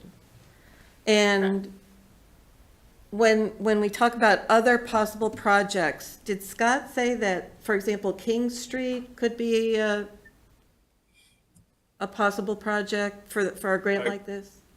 No, I'm sorry if I was misunderstood. Again, I was speaking from the sewer perspective and capacity, available capacity, not from a MassWorks grant perspective.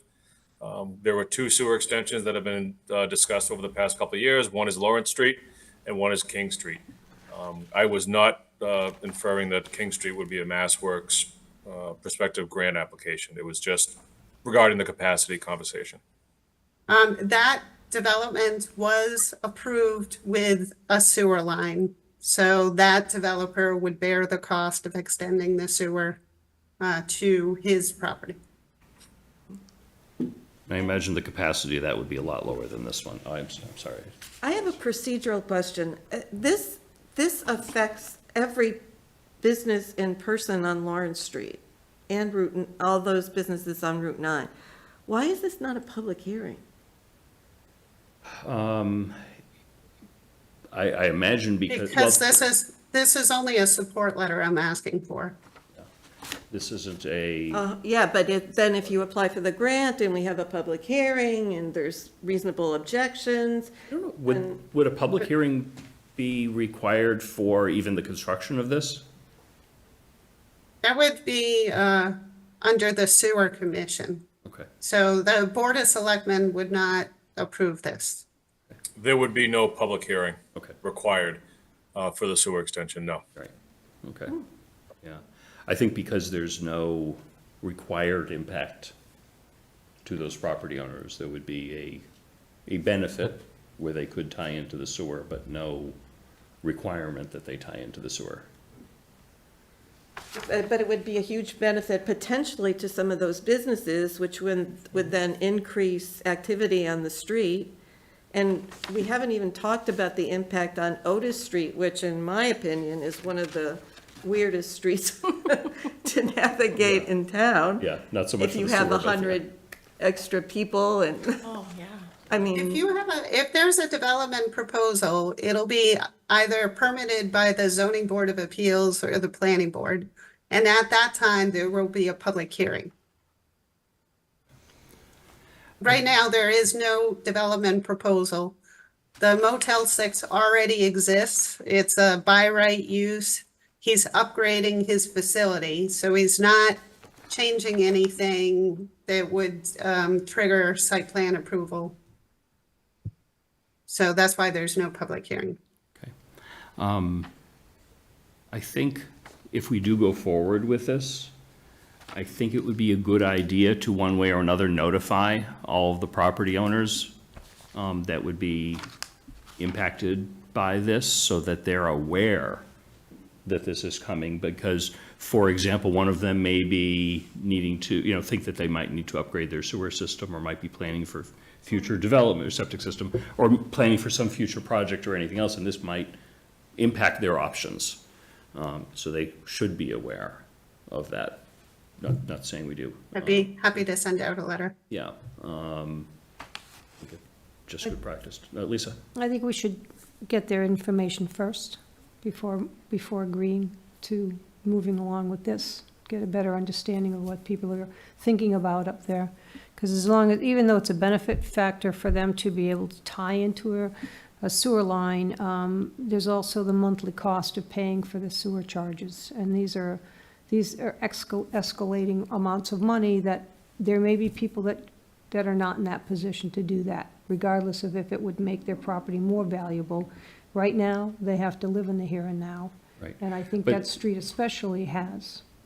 I think, but what we have heard tonight is that if their septic system is working, Or they don't, I know. then they can continue to use it until it fails. Yes, but that, so Yeah. I mean, it doesn't have Yeah. anything to do with the value of the land or Right, anything else right. like that. The benefit factor, the potential benefit factor of the reality of the benefit factor. So, Yeah. yeah, that's not the This is question. a tremendous benefit to the property owners because the cost of sewer hookup is significantly less than septic system. But then you don't pay every month.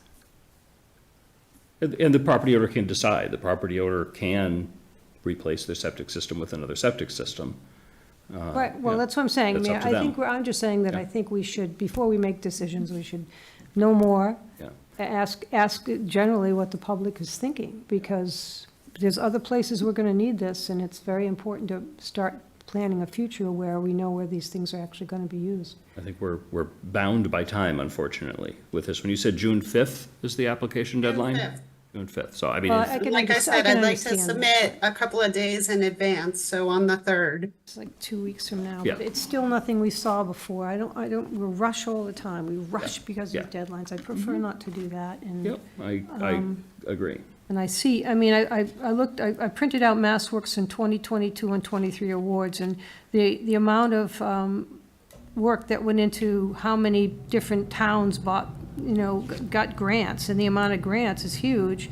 There's one, a grant be used to fund improvements in the intersection of Oak Street and Chestnut Street, will include the replacement of traffic signs, lights, utility poles, roadway pavement, as well as new concrete sidewalks and other landscaping and streetscape improvements. I'd love to be able to use some of this grant money for that sort of thing. I think that's what the master plan has been crying about in the beginning, and Yeah.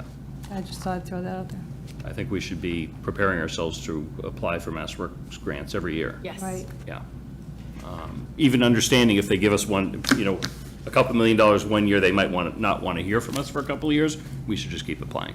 Yeah, I think we can come up with qualified projects shortly. Between now and June 5th, we're not going to come up with any others than this. Well, just remember that they have to be shovel-ready, which means that the town would have to pay for the design of projects every year.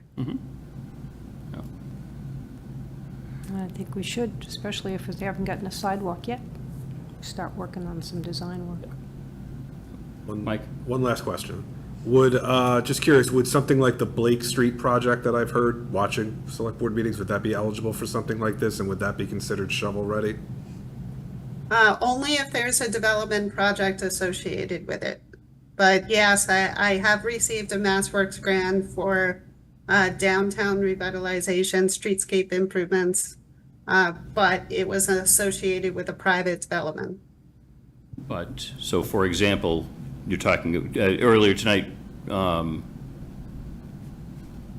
if conceivably, we issued, say, an RFP or something like that for 4 West Main Street, that might generate a potential economic development project that would be adjacent to Blake Street, that could potentially be combined.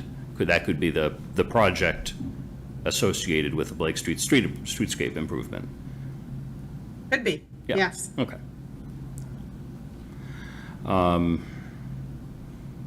I wish we had received this earlier, by a good month or so. Appreciate, we are where we are, that I think we have to decide this tonight, or it is decided for us. I think there are substantial benefits being talked about here to a number of commercial and some residential property owners that we wouldn't even worry about getting our money back in property tax revenue because we're not putting any money into this. But we would see increased property tax revenue. We would see hopefully better use of that motel. That's the subject of, another issue. And the restaurant that's been closed so long, could reopen as a result of this, and other properties could be improved. So my inclination is, I think it's mostly a good thing, but honestly, I like the idea of having the contingency in there that this board and the Water Sewer Commission give final approval before construction starts, if we go forward with the grant and if we receive the grant. my thinking is that would then force the issue of having those discussions between now and then. And I think we'd have the time and have the interest in doing that. And Laura, I suspect you would like the air I'm conditioner. okay. Oh, wait. I'll go turn it off now. I'm worried everybody else is going to be like boiling in here. Thank you. So we're talking about the great benefit of this possible sewer line. Couldn't it conceivably be a great benefit to all the businesses that are interspersed between the private homes, single-family homes? And all of a sudden then they're seeing more, they could expand, and there's more activity on the street, and there's more activity on Otis Street, and then that large apartment complex or mixed-use development or something. This is drastically, or could drastically change the quality of life for that entire, neighborhood. And probably more than just Lawrence Street. When you think about cars coming out onto Otis as well. And they're gonna use it, because when you go down to Route 9, you know, unless you're heading towards Worcester, you're gonna go back the other way. I don't know, for me, this is just such a rush. And if we find out more and say, gosh, this is not gonna work, we're probably really setting ourselves back with the Mass Works people. So I don't know. I'm concerned about this. That's my opinion. Okay. Just to clarify, the minimum lot size is the same regardless of whether there's sewer or not. So each of those zoning districts have a certain minimum lot size. They have a certain lot coverage requirement. They have an open space requirement, and that doesn't change whether there's sewer or not. All right, let's try to end this item now, and we're not voting on this yet, but rough show of hands, how many people of us five would like to support this grant application with or without contingencies? Raise a hand. And I might be the only one to raise a hand. I think I'm the only one to raise my hand. Okay, so I think we have our answer. We're not going to go forward with this one. It will not be part of the motion a little bit later. Appreciate your work on this, Laurie. All right, let's move along to the next grant. We could. All right. I think we lost Scott in the process, but maybe that's intentional. Okay. I don't blame him. Yeah, he doesn't. So the next project, can you hear me okay? Yeah, we hear you fine. Yes, Lord. Okay, so the next project is just shy of $75,000 scope of work for architectural services associated with developing the construction documents for the demolition of the 1960s additions on White Cliffs, as well as buttoning up the building in a temporary way while the town figures out what they want to do with White Cliffs once and for all. So I do have another map. Oh. Actually, you gotta click on the other one. So White Cliffs. So the White Cliffs Mansion, for those who don't know, it's approximately 7.1 acres of land located on Route 20. It's to the north of the intersection with Brigham Street. It's located approximately half mile from 4 West Main Street, which is pretty much the core of the downtown area. So I do think we have a pretty good shot of getting this grant. One of the benefits of going with the pre-development grant option, so there are two different aspects to this underutilized properties grant. So there's a pre-development component and there's a construction component. You can't apply for both, so it's either one or the other. However, in my experience, if you're able to get the pre-development grant, it sets you up really well for getting a construction grant the following year. So that is the strategy that I want to go forward with. This work would take about 6 months to complete. So the grant awards would be made probably around the same time frame, the November timeframe. And then they would want us to start within 2 months of the grant award. So I would envision that work would start in January, and then we should be complete or nearly complete for the next year's funding round. So next year, I'd be interested in applying for $1 million grant. I will need matching funds from the town. So I'm interested in applying for CPC money. So I plan on submitting a grant application to the CPC in fall for their consideration. So ideally, we would have $1,250,000 to work with, $250,000 being the match. And that would enable us to not only do the demolition, buttoning up the building in a temporary way, but also address some of the environmental hazards that are there on the property. Of course, there's an issue with lead paint, mold and mildew is an issue. There is a fuel tank in the basement. So there's an abundance of things that we could tackle once those additions are off. So does anybody have any questions? Questions on this, Julia? So Lori, are you saying that if this underutilized building grant funds the design, they will look more favorably on the next application, as opposed to, like, if we came up with $75,000 to fund the design, is that what you're saying? In my experience, when I have applied for pre-development money and then I have applied for construction money, I've always gotten the construction money. So I don't always get the pre-development money, but that has been the track record that I've had. Of course, never say never. You know, it could change. But I do believe that we will be positioned well to get the next year's round.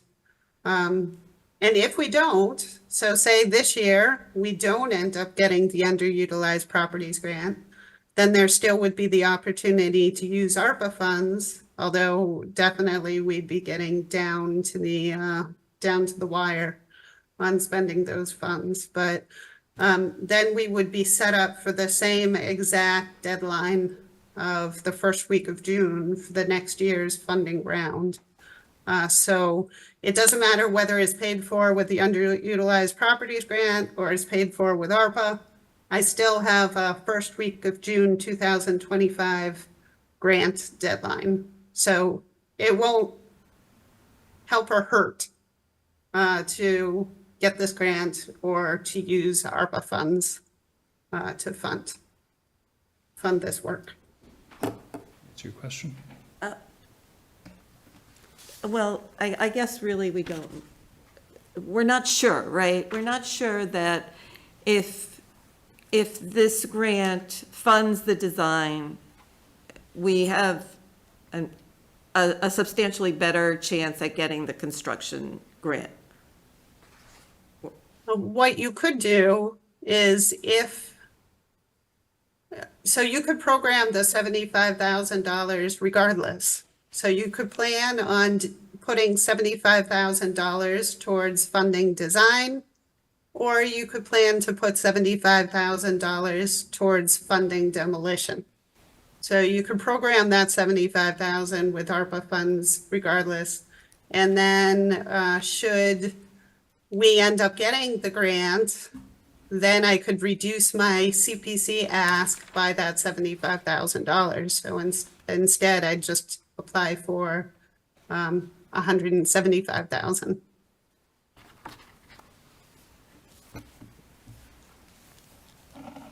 I'll let the others ask any questions, then you can come back to me. Okay. So question, the size of the grant, right, obviously smaller than, say, the last one we were talking about for a while, about the sewer. Lori, is it a pretty good, I don't know if you have a good barometer on, you know, because of that amount, it's a good chance it would get approved? And if it wasn't, would that funding either, as you've been saying, have to come either approved by the board from ARPA or would have to go to town meeting for approval?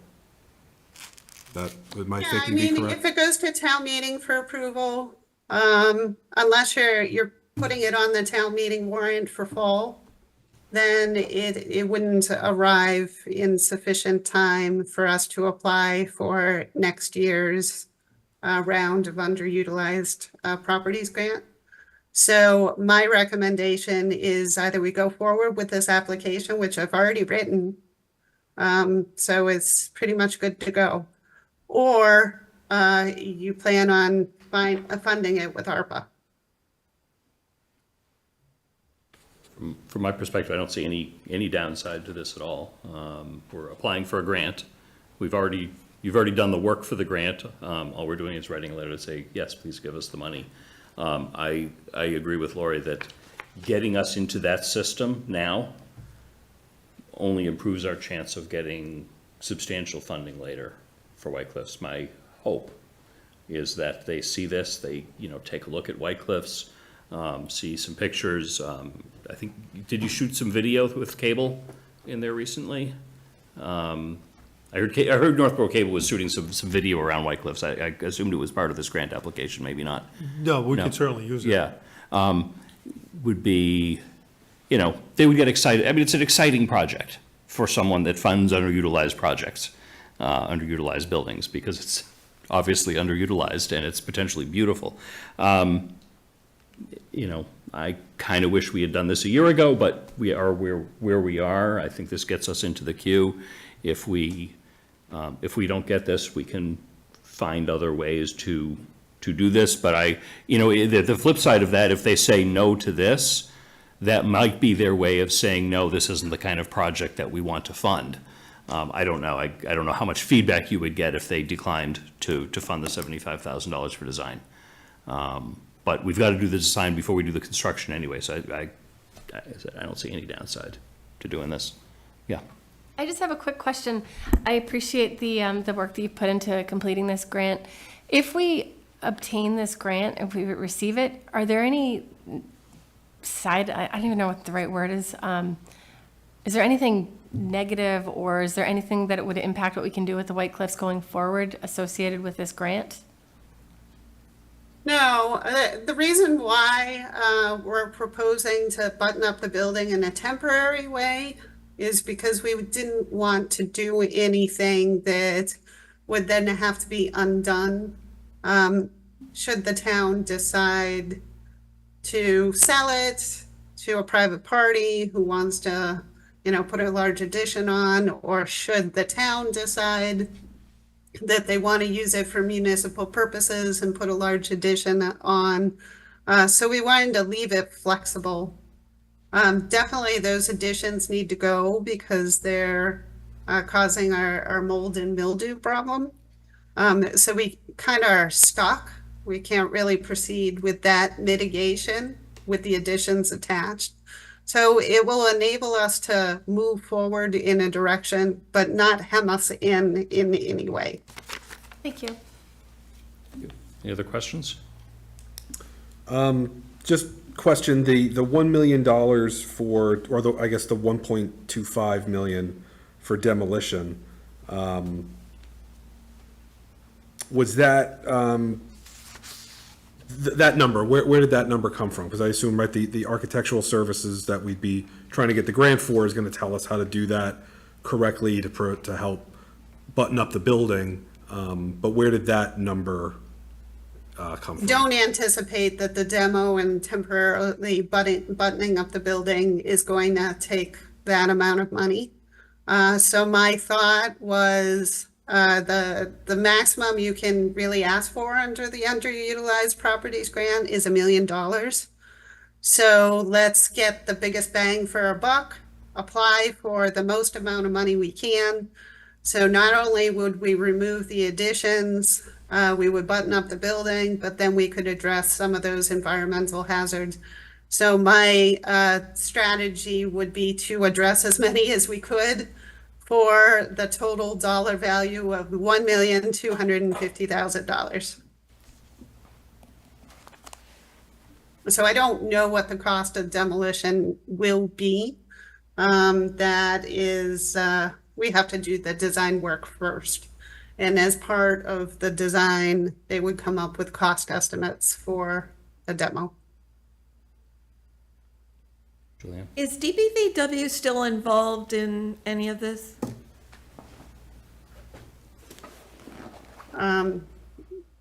Well, they had received the cost estimate for the environmental mitigation. So that was from Capital Investment, I believe. So they had supplied me with that quote. And I believe it was in the realm of 1.5 million, maybe it was 1.7 million for the environmental mitigation. But they, because they did so much work when we hired them to look at the building, and Oh, I'm sorry, I thought you were talking about the DPW. Are you talking about the DBVW? Yes. The DBVW. Yes, they're the ones that supplied the quote. So the company that prepared the assessment and reuse plan, they are the ones who supplied the quote for the architectural services. For $75,000. Yeah, it's a little less than that. Okay, so did they, so they must know what this design entails, right? If they came up with a concrete figure. They came up with the scope of work that appears in the grant application, and they gave me the amount for how much they would charge to do that work. They don't know what the demolition and the buttoning up the building cost will be until they do their work. At the time that they submitted their final report, they actually gave a number, I think. This was under White Cliffs Mansion Assessment and Reuse Study, under option 2, municipal use. It says demolition, $454,000. That's a rough estimate, and the figure's 4 years old. Right. But So could they did a rough estimate, having not done the work that they need to in order to, in particular, the issue is that second floor addition. So one of the concerns that the architects that prepared the estimate told me is they're not quite sure how the roof lines join to each other, and what type of work needs to be done to separate them. So that's a back of the envelope estimate. And what I'm going to need for the underutilized properties grant is a very detailed estimate and construction drawings. And at this point in time, DBVW, so what I'm really getting at is, and we're all a little worried about the building, because every year, and especially as summer comes, every summer, there's more mold, there's more, water intake. Those additions have to come off, and they should have come off a long time ago. But is there any way that that DBVW could come up with the design in the next few days, and you could apply for the demolition? Absolutely not. It's going to take them approximately 6 months to do their work. Wow. Okay, and they are going to do the work? If we hire them, if that's the direction we want to go in. They, of course, are the most knowledgeable about the building. So it would make sense. It'd probably be cheaper for them to do it than for others to do it. The best practice for us would be to get 3 quotes from qualified folks, but because they have already standing knowledge of the building, you'll probably go with them, but we should, just as a best practice, get quotes, solicit quotes from qualified vendors to do the design work that's necessary, but we got to get the grant first. Yeah, well, I was just hoping that they had enough knowledge of the building at this point to, you know, to do a design and a good estimate so we could just apply for the construction. But I guess you're saying that's not possible, so that's too bad. Yeah, we explored that with Amy one day, 2 weeks ago, and we went down this road for quite a while on email and in person. So, yeah, we just don't think it'll be competitive. We can, but we don't think it's going to get you anything. Yeah, I mean, I would just say, it's like, as we've been saying, it's probably a good idea, at least I think, to move forward to request a grant. If we don't get it, then there's another conversation of how much more public money do we want to spend on White Cliffs and where is it going? But if somebody wants to give us a grant to figure out how to to do something positive for the building, to at least leave options open down the road, I would be in support of that, so. Other questions, comments, thoughts on this grant? Are folks comfortable with going forward with this grant application? Yes. Okay. I would be, yes. Yeah, Julianne? Yeah, Lori, Lisa? It's White Cliffs. Okay, meaning, I'm she going has to to abstain. okay, She's in a butter. okay. Yeah, proper procedure would be to recuse yourself at the beginning of it, state that, and do so. Going thing. Okay. Okay, so it sounds like we're supportive of this one. So thank you very much. I mean, I'm so I mean, in the 2 years that I've been on the board, this is certainly the most exciting thing that has happened about White Cliffs and moving forward. Is there a sewer we could connect it to and maybe get Mass Works for it? Too soon. So I'm hopeful. And one more grant application for some downtown branding and wayfinding. Yeah, so I'm going to share my screen again. I've got one more Great. map to share. So what this shows, so this is a map of course, the town of Northborough. This is Route 20. This is, I'm going to see if I can make it a little bit bigger, so it's a little bit more legible here. This is Church Street, Whitney Street, Pierce Street. So essentially, the project area would cover a half-mile radius from 4 West Main Street, which in my mind is the dead center of the downtown.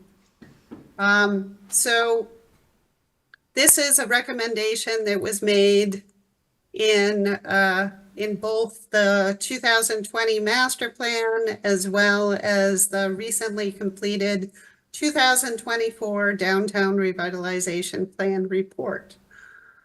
So the idea of the branding program is to create kind of like an identity, a logo that can be utilized on our wayfinding signage program or maybe on banners or, welcome to the downtown signs. That would be located within the town center. So the wayfinding signs could identify key municipal properties like the location of the library, which is kind of confusing, how to get to it. Everybody can find the library, but not necessarily how to park at the library. Accurate. Yes. That baffled me the first time I tried to go there. As well as Assabet Park, There's, of course, the War Memorial Park. Then there are a number of businesses in the downtown, some which are kind of difficult to find because they're tucked in on little side streets.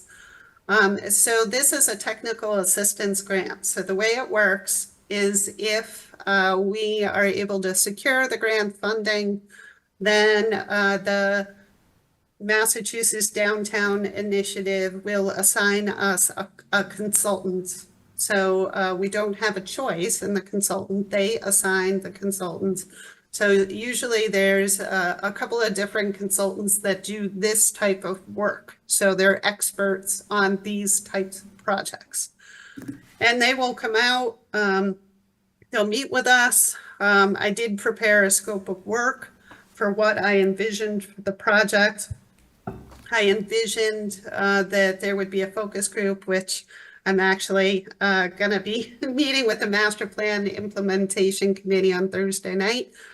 So I am going to ask them if they would be willing to serve in the role of the focus group, because of course they have broad representation from numerous boards and committees that I'm sure would be interested in having a say. So the focus group, we'll just call it that, would be responsible for working with the consultants, pointing out various destinations that should be reflected in the wayfinding signage program, helping to identify key aspects of the downtown that should be considered when creating the brand or the logo.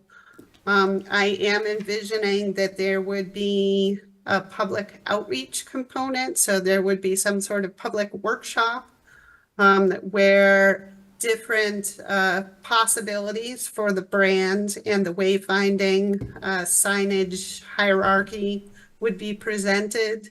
And we received feedback from the attendees on which logo or design they prefer. And then those will be finalized and ultimately presented to the select board and joint meeting of the focus group. So that's kind of the way I envisioned it. Happy to answer any questions that folks might have. Questions? It's because the electronic mouse, if you will, is just over Brad's name. Oh. That's the only reason why. His hand is not up. I can see it on my screen. Okay. Yes, it confused me at first too. Too many things going on. Hybrid technology question. Questions or comments? I just have one question. If the consultant recommends something that we don't like, what do we do?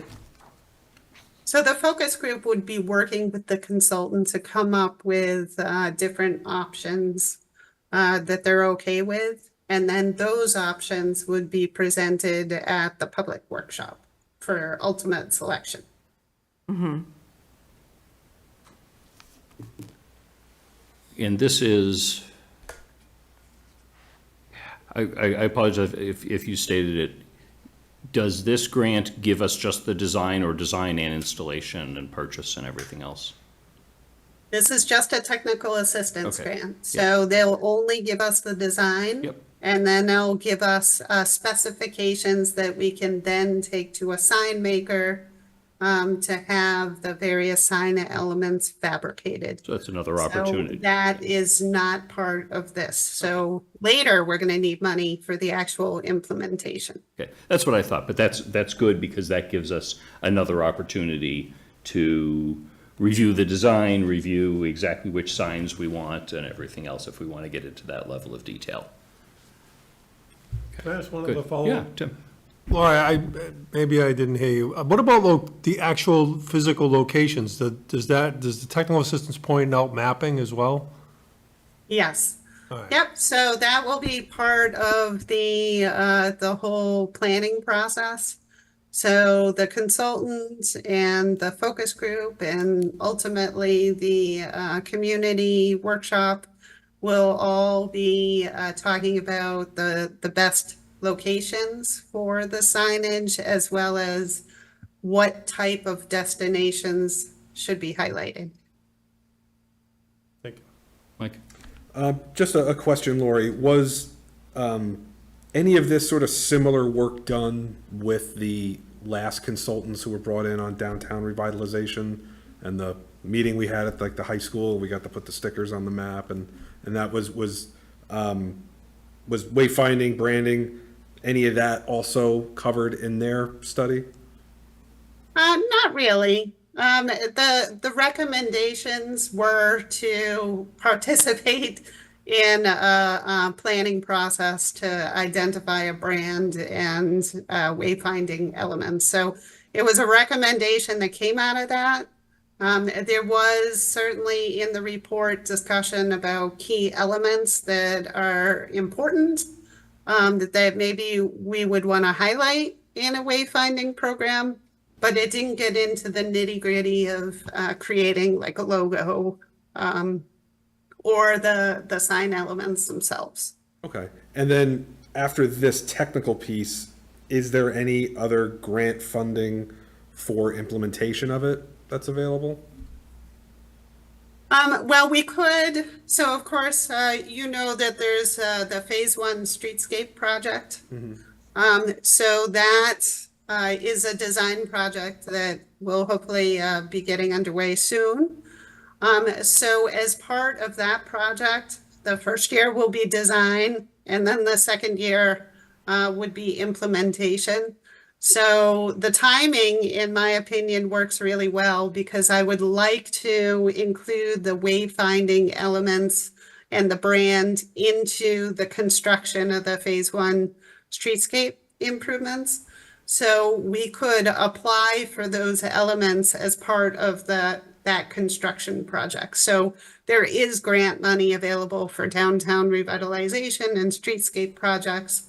So absolutely, we could have some of those design elements paid for with grants as part of a wider streetscape project. Thank you. Would you anticipate that whoever the consultant is that's hired for this meet with some of the department heads that run municipal buildings? I'm thinking particularly the library, as you mentioned. I would imagine library staff has a pretty good idea as far as the mistakes people make trying to find them, and that might inform the consultant and how to rectify that with signage. Yeah, absolutely. Yeah, That's one of the key issues that I would like to contend with. And then there's also the confusing traffic pattern associated with the CVS and how you get back into the downtown. I can tell you exactly what mentioned turns that people parking make lot. illegally and almost run me over a couple times a day, so yes. Okay. I have been known to turn around in the little island on where Whitney Street and Church Street intersect. That happens. So that I can go back into the center. Happens a lot. I happen to have very good view of that island, so maybe I've seen you do that. It's a very handy turnaround without irritating the commercial properties along the way. Yeah. Okay. Questions or comments on this? Thoughts on this one? I like it. Yeah. Yeah, I like it a lot. Yeah, again, I don't see any downside. I see a lot of opportunity for community and staff involvement in the preparation of this, and then certainly a final review before we spend any money or seek grants for the implementation. And I think having consistent wayfinding signage in the downtown area is a key element in moving the downtown forward. I really like it. Okay, everyone supportive? Yes. This? Okay. Lisa? Okay, great. There being no other grant applications, I think what we should do is entertain a motion. So Julianne, staff prepared a motion. I'm going to suggest that we just strike the MassWorks grant from that, given that the board is not interested in pursuing or at least supporting that application. So, Mr. Chair, I move the board vote to submit letters of support for the following grant applications under the Community One Stop for Growth Program as presented by Planning Director Lori Connors for Mass Downtown Initiative Technical Assistance Grant and for the Underutilized Properties Grant. Second. Motion made by Julianne, seconded by Laura. Any other discussion? Okay, all those in favor, say aye. Aye. Aye. Okay, any opposed? Any abstentions? Okay, thank you very much. Lori, thank you so much for Yes. the lengthy discussion on each of these three. Really appreciate your efforts. I appreciate your efforts even on the one that we decided not to go forward with now, because we've been educated on that MassWorks process for future grant applications. So not a waste of time, but by any means. Okay, thank you. Great. Thank you very much for your support. Thank you. Thank you. Thank you, Lori. Okay, next up, we've got a couple of ratifications. So I will say before we do these votes that during the executive session earlier tonight, we approved a lease agreement for 4 West Main Street. This is for the dentist that's been located at 4 West Main Street for a number of years. That will allow that dentist to continue staying there for the foreseeable future and for the town to receive lease payments for the use of the space. And we also approved the purchase and sale agreement for 13 Church Street, the old fire station. This was discussed certainly many times in public session prior, and this is the actual execution of the purchase and sale agreement. So these become public documents with these ratifications. So we've got a couple of motions to that effect. Laura, I think you've got the first one. Oh, sorry. okay. Mr. Chair, I move the board vote to ratify the lease agreement between the town and Jacob Stein DMD for premises located at 4 West Main Street, Unit 103, as presented by Town Administrator Tim McInerney. Second. Okay, motion made by Laura, seconded by Julianne. Any discussion? All those in favor, say. Aye. I see that as unanimous. And next up, we've got the ratification on 13 Church Street. Lisa? I move the board vote to ratify the purchase and sale agreement for the premises located at 13 Church Street as presented by the town administrator, Tim McInerney. Second. Motion made by Lisa, seconded by Julianne. Any discussion? All those in favor, say. Aye. Aye. I hear that as unanimous. Excellent. Tim, thank you very much for your work getting those two sorted out for tonight. I know those have been complicated. Next up, we have ratify the town administrator's appointments to the Peasley School Building Committee and assign a select board member to serve on the committee. Tim, why don't you walk us through the application process? This was your first process dealing with appointing members to a building committee, and I will say that per our charter, building committees are under your jurisdiction, so you appoint the members with the ratification of the select board. So as you know, there's an MSBA queue and a process for MSBA funding, and one of the requirements is to establish a school building committee. And that has to be satisfied by May 31st, so when we're all talking about compressed timelines, that certainly is one. But once we learned, town meeting approved the $900,000 for the feasibility study, which got us another bureaucratic step along the way. This was the second piece. So the day, maybe 2 weeks prior to town meeting, we put this out in anticipation of town meeting approving the funding. So we had the application process open for maybe 3 weeks, and then last week we had 8 excellent, I mean, I was just blown away by the amount of enthusiasm by 8 applicants. We had the backdrop of a goal of diversity, some groups to make up or, be a mirror of the community and what the community looks like. So we had 8 applicants, 3 women, and 5 men. And so I had the goal of diversity, at least for the group I had. I held those interviews last week on the phone. It was awkward because they were all much smarter than me. So I had those conversations, and the work experience that each of them had, it was not an easy decision. It was very difficult. But I'm happy to report that I do have 4. I have 2 females and 2 men with extensive backgrounds. I outlined that in a memo to you on the 17th.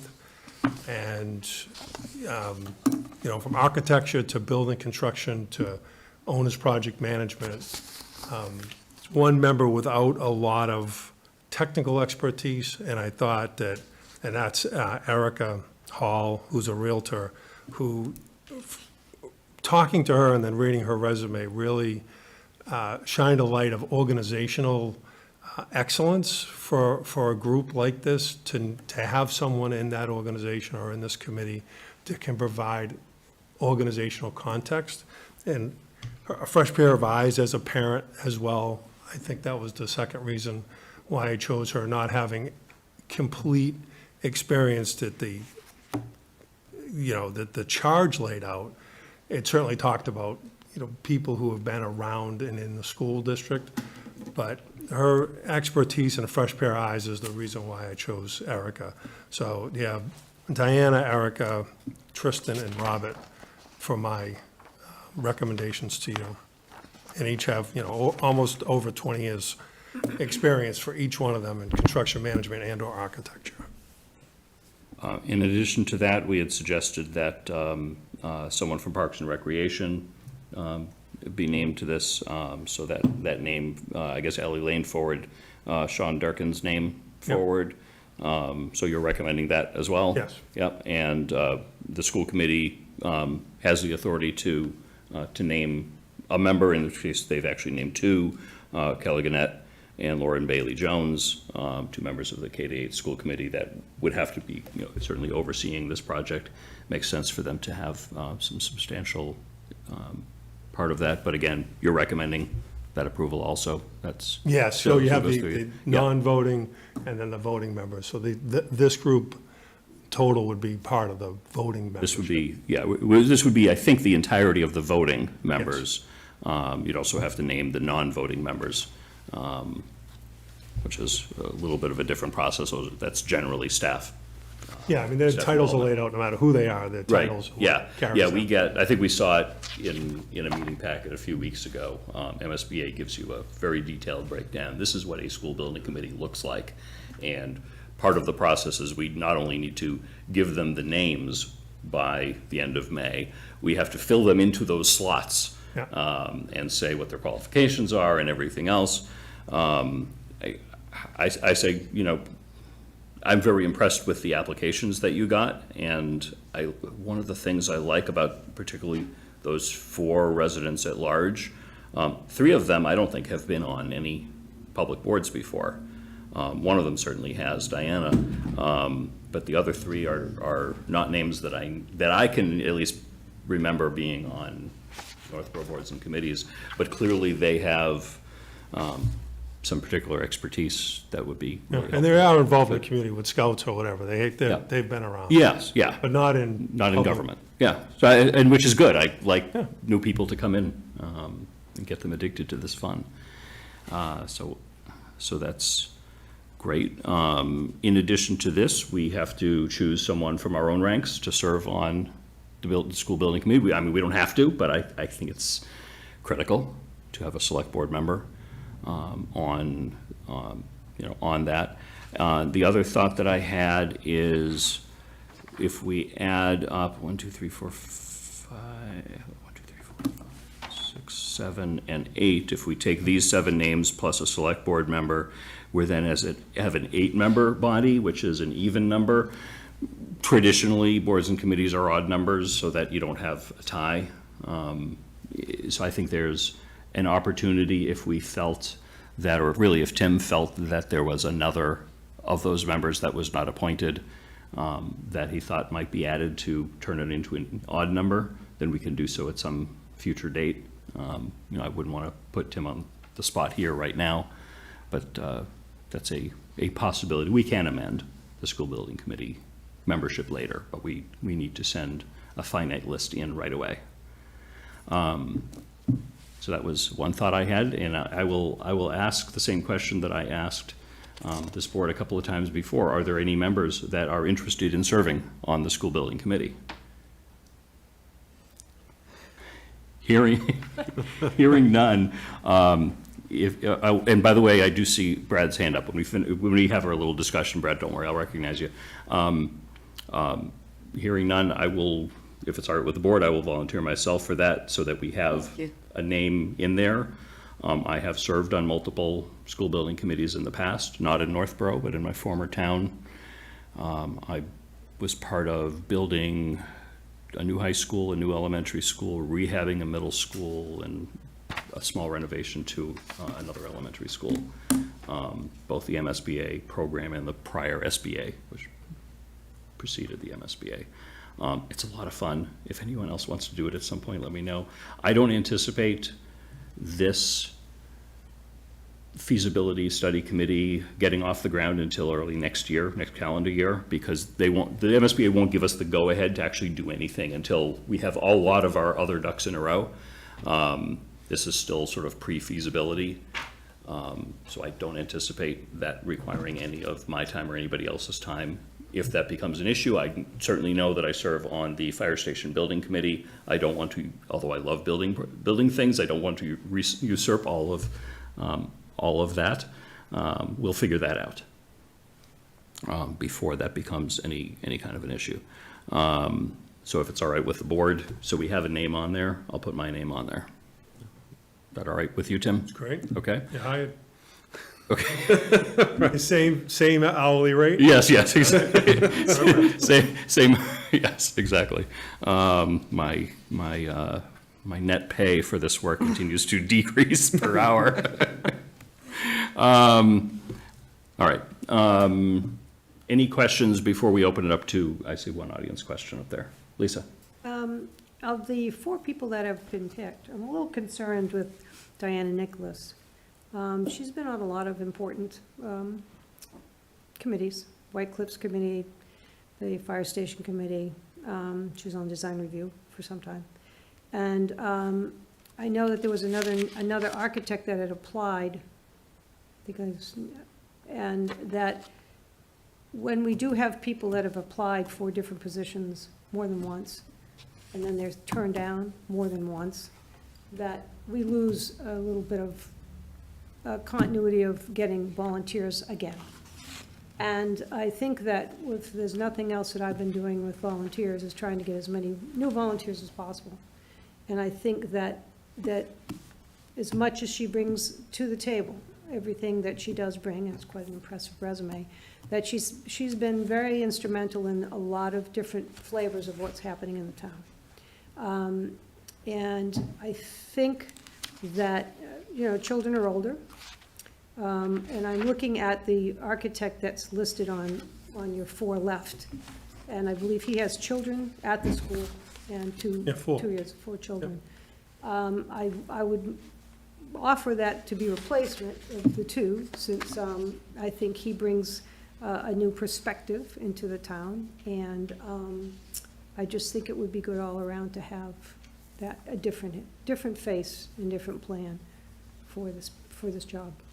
That's kind of what I was alluding to in terms of adding an additional member to round it up to 9, was exactly that person. I would definitely use him. And maybe even go into Ellen Tagliaferra, if you're looking to round it up. Yeah, I think these all would have been good members. Ultimately, it's not our choice directly. Our job is ratification, for better or worse. Well, Yeah. I'm making that statement. I mean, I think a lot of people did hear that, as an architect, she doesn't feel that a budget is important. She didn't ask for one for the fire station. That was on the meeting. And I don't think I think there's been a few people that have said something about it, so I'm bringing it up as a courtesy for the public. Other comments or questions on the names put forward? Are you willing to realign the people for this committee? No, I mean, I did the interviews, I feel strongly that Diana is, I'm charged with 2 things, right? I gotta have the backdrop of diversity, and I have to have the most qualified people as I saw them, and that's how I saw it. Like, Kevin's great, and if I can fit him in, if we wanna add another member, it's fine with me. But in terms of switching her out, her expertise is unsurpassed.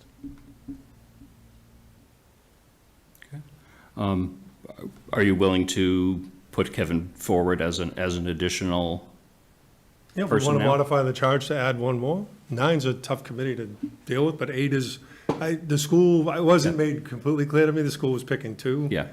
But- I think it's unusual, but my opinion is it's their project. I mean, it's for them. It's our project for them. If they want to pick 2, they should pick 2. Yeah, I have no problem making it 9 members. Okay. And I'd pick Kevin in a heartbeat. Would we have to check with that person again, or you think we could make that decision tonight? I think he would, I think he applied for it, he I interviewed think for he it, would he'd be take it. fine. Okay. And he has applied for other boards in the past. He's tried to throw his hat in the ring, so I'd really like to see him participate. I wish there was more seats, but I understand the limitations from a scheduling perspective. Well, you're making room, you're modifying for it, it's good. I just wanted to be clear that I haven't denied him any place. Right, other I than know. here. Yeah, it's these things happened, believe it or not, Northborough existed before you joined us. I know, surprisingly. And I do appreciate that we had such a great pool of Oh, candidates yeah. that applied. Amazing. I know that was due to a lot of work from a lot of select board recruitment as well. So I appreciate everybody that's put their hats in the ring. I have a question Yeah. for Tim, actually. So on paper, Erica does look like she doesn't have like the specific technical experience that the others have. And to me, Erin Tagliaferri is like the ultimate stakeholder person, right? She's had children there, she works there, she's been on the PTO, she's on school committee. Explain to me why you chose Erica over Erin. That's an odd discussion to have, right? I'm not going to disparage somebody over someone else. I just felt that she was a better fit for the committee from an organizational, keeping the committee organized.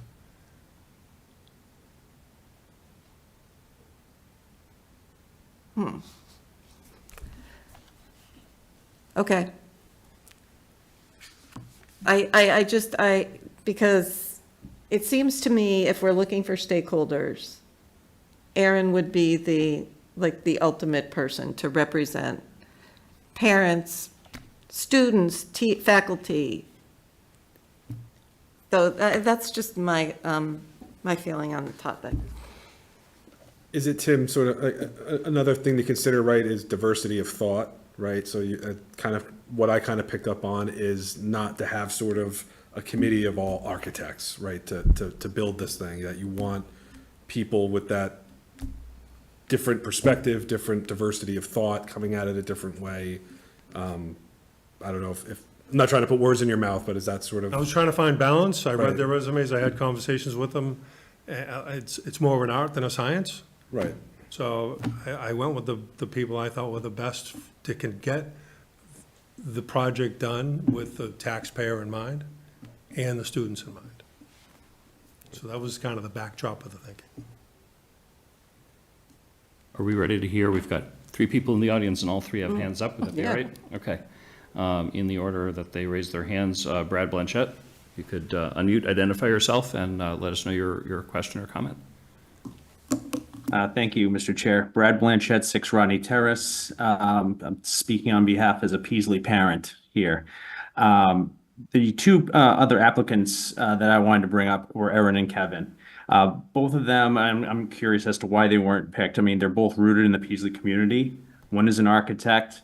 The other has been on PTO and school committee. And with all due respect, one person that has been on these other boards, White Cliffs, really hasn't gone our way, to say the least. The fire station in the fall will be a close call because of the price tag. Just want to be clear, I'm not pointing a finger at any single individual, but this could be an opportunity to kind of go in a different direction and get some different perspectives. I mean, I'd personally like to see folks a little closer to Peasley as far as having kids currently in Peasley or just leaving the Peasley community. Or they may not enjoy the renovation, but know exactly what is going on within those 4 walls. Less likely to make decisions in a vacuum and just get some input from the folks that work there every day and just get a different perspective. Thank you. Thanks, Brad. Let's see. And next up, we have Scott Rogers. Scott, if you could unmute, identify yourself, and let us know your comment or question.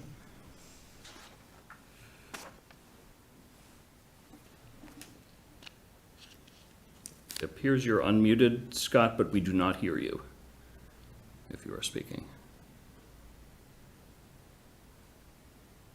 You're muted, and now you're unmuted. And can you hear me? Now we hear you, Scott. Okay, great. So Scott Rogers, 26 Tomahawk Drive. I just rose my hand because it's a bit irritating to have a member of the board continue to disparage one of the primary people in town. This vendetta that continues since the massacre of the design review committee. Hey, is- Scott, I think you're. Stop. You, Just stop. Okay, all right. Does that conclude your comment, Scott? I trust it does. Thank you. Sorry about that, board. And Susie Sislika, here we go, bringing you in. Susie, if you could unmute, identify yourself, and let us know what's on your mind, please. Susie Sislika, 8 Emerson Road. Can you hear me? We hear you well. Okay, so I was calling, you kind of covered what I said, but I didn't want to raise my hand and then unraise it. I had spoken with Tim earlier. I did have, I reviewed the packet because I was very interested. I'm not a Peasley parent, but I really do care about our schools a lot and have been involved in many school things from free kindergarten to PTO to being a PTO board member during COVID. Along with Erin, we were board members and had to go through that. And she was on school committee too. So I know, she was in the trenches and knew all about budgeting and everything that went on. And we really got to know the schools well. So not seeing her on there, I was a little bit sad, but I was a little bit, I was on the ZBA also when Kevin went through that whole process twice, and I really commend him putting his hat back in the ring. So I would really hope that you guys could find a place for him on this committee, because I think he would be such an asset and really do a great job. And I do commend Diana because she is on a lot of committees in town. But I think being on 2 building committees at the same time might spread a little thin. But I mean, if you've got the time, go for it. But if you guys couldn't make room for Kevin, I think that would be great. I just want the best for this building and what comes out of it. So thank you all for putting in the work on this. Great. Thank you, Susie. Thank you. Okay, comments, questions, whether it be from comments made or otherwise? I would say if we're thinking about adding another member, Tim, did you want to take time to review candidates, or are you comfortable if we were to add another member tonight who we were speaking of, or did you want to review them again and then come back to the board? Or you made these decisions. Did you want to make a decision rather than the board making a decision on who to add? Well, I mean, we got to get a committee from a bureaucratic standpoint to the state by the 31st. So if we can make the decision to modify the charge to get to 5 and add a member that, I would recommend Kevin, but, if the board wants to do something else, that's fine. I mean, ultimately, it's you make the appointments, we consider I know, it's ratification. just- So I'm wondering- what I'm hearing is you're saying you would like Kevin appointed Yeah. if we make room in the charge Correct. for that. Okay, I was just confirming that, and Mitch said it a lot more concisely than I did, so thanks. Well, you got me started, so that's all right. Are we comfortable modifying the charge to add an additional member, thus increasing it to 5 sort of general appointments, at-large appointments, which would be a total of 9 voting members on the building committee? I am, yes. Okay. I would add an alternate. You can't do, I can't really do alternates on this type of committee. MSBA they will give us many, many, many millions of dollars. In exchange for those many, many, many millions of dollars, they set a lot of rules. Oh. So they say exactly how everything is done. Most of their processes really make a lot of sense. Some of them are really obscure, but that's. Because if these That's go it. on for years, I mean, Yeah. life changes and. Yeah, Yeah, I mean, my hope is that the committee will be stable at least through each phase, which is what we've tried to do on the fire station building committee, is we had one for feasibility. We took a 4-year break on the fire, that's a weird one. And then when we reconstituted, it was similar, but not exactly the same. My hope is as much as possible, it would be the same throughout the entire duration of the project, but at least through feasibility and design. It would be really good to have it be identical. Yeah, I mean, life happens. Sometimes people move out of town or change jobs and can no longer participate, and that will happen. A benefit of having 9 voting members is rough, but a benefit of that is even if a couple of them do have to leave the committee, we have still a large number of what I think would be an excellent committee, without having to add somebody in just to fill a seat midway through the design process, for example, which is risky. So I think this provides us a little bit of backup in that process. Well, that's why I'm okay with it. Okay. Lisa, thoughts on that? I want to see Kevin on the committee, certainly. Okay. I'd like to see Erin on the committee.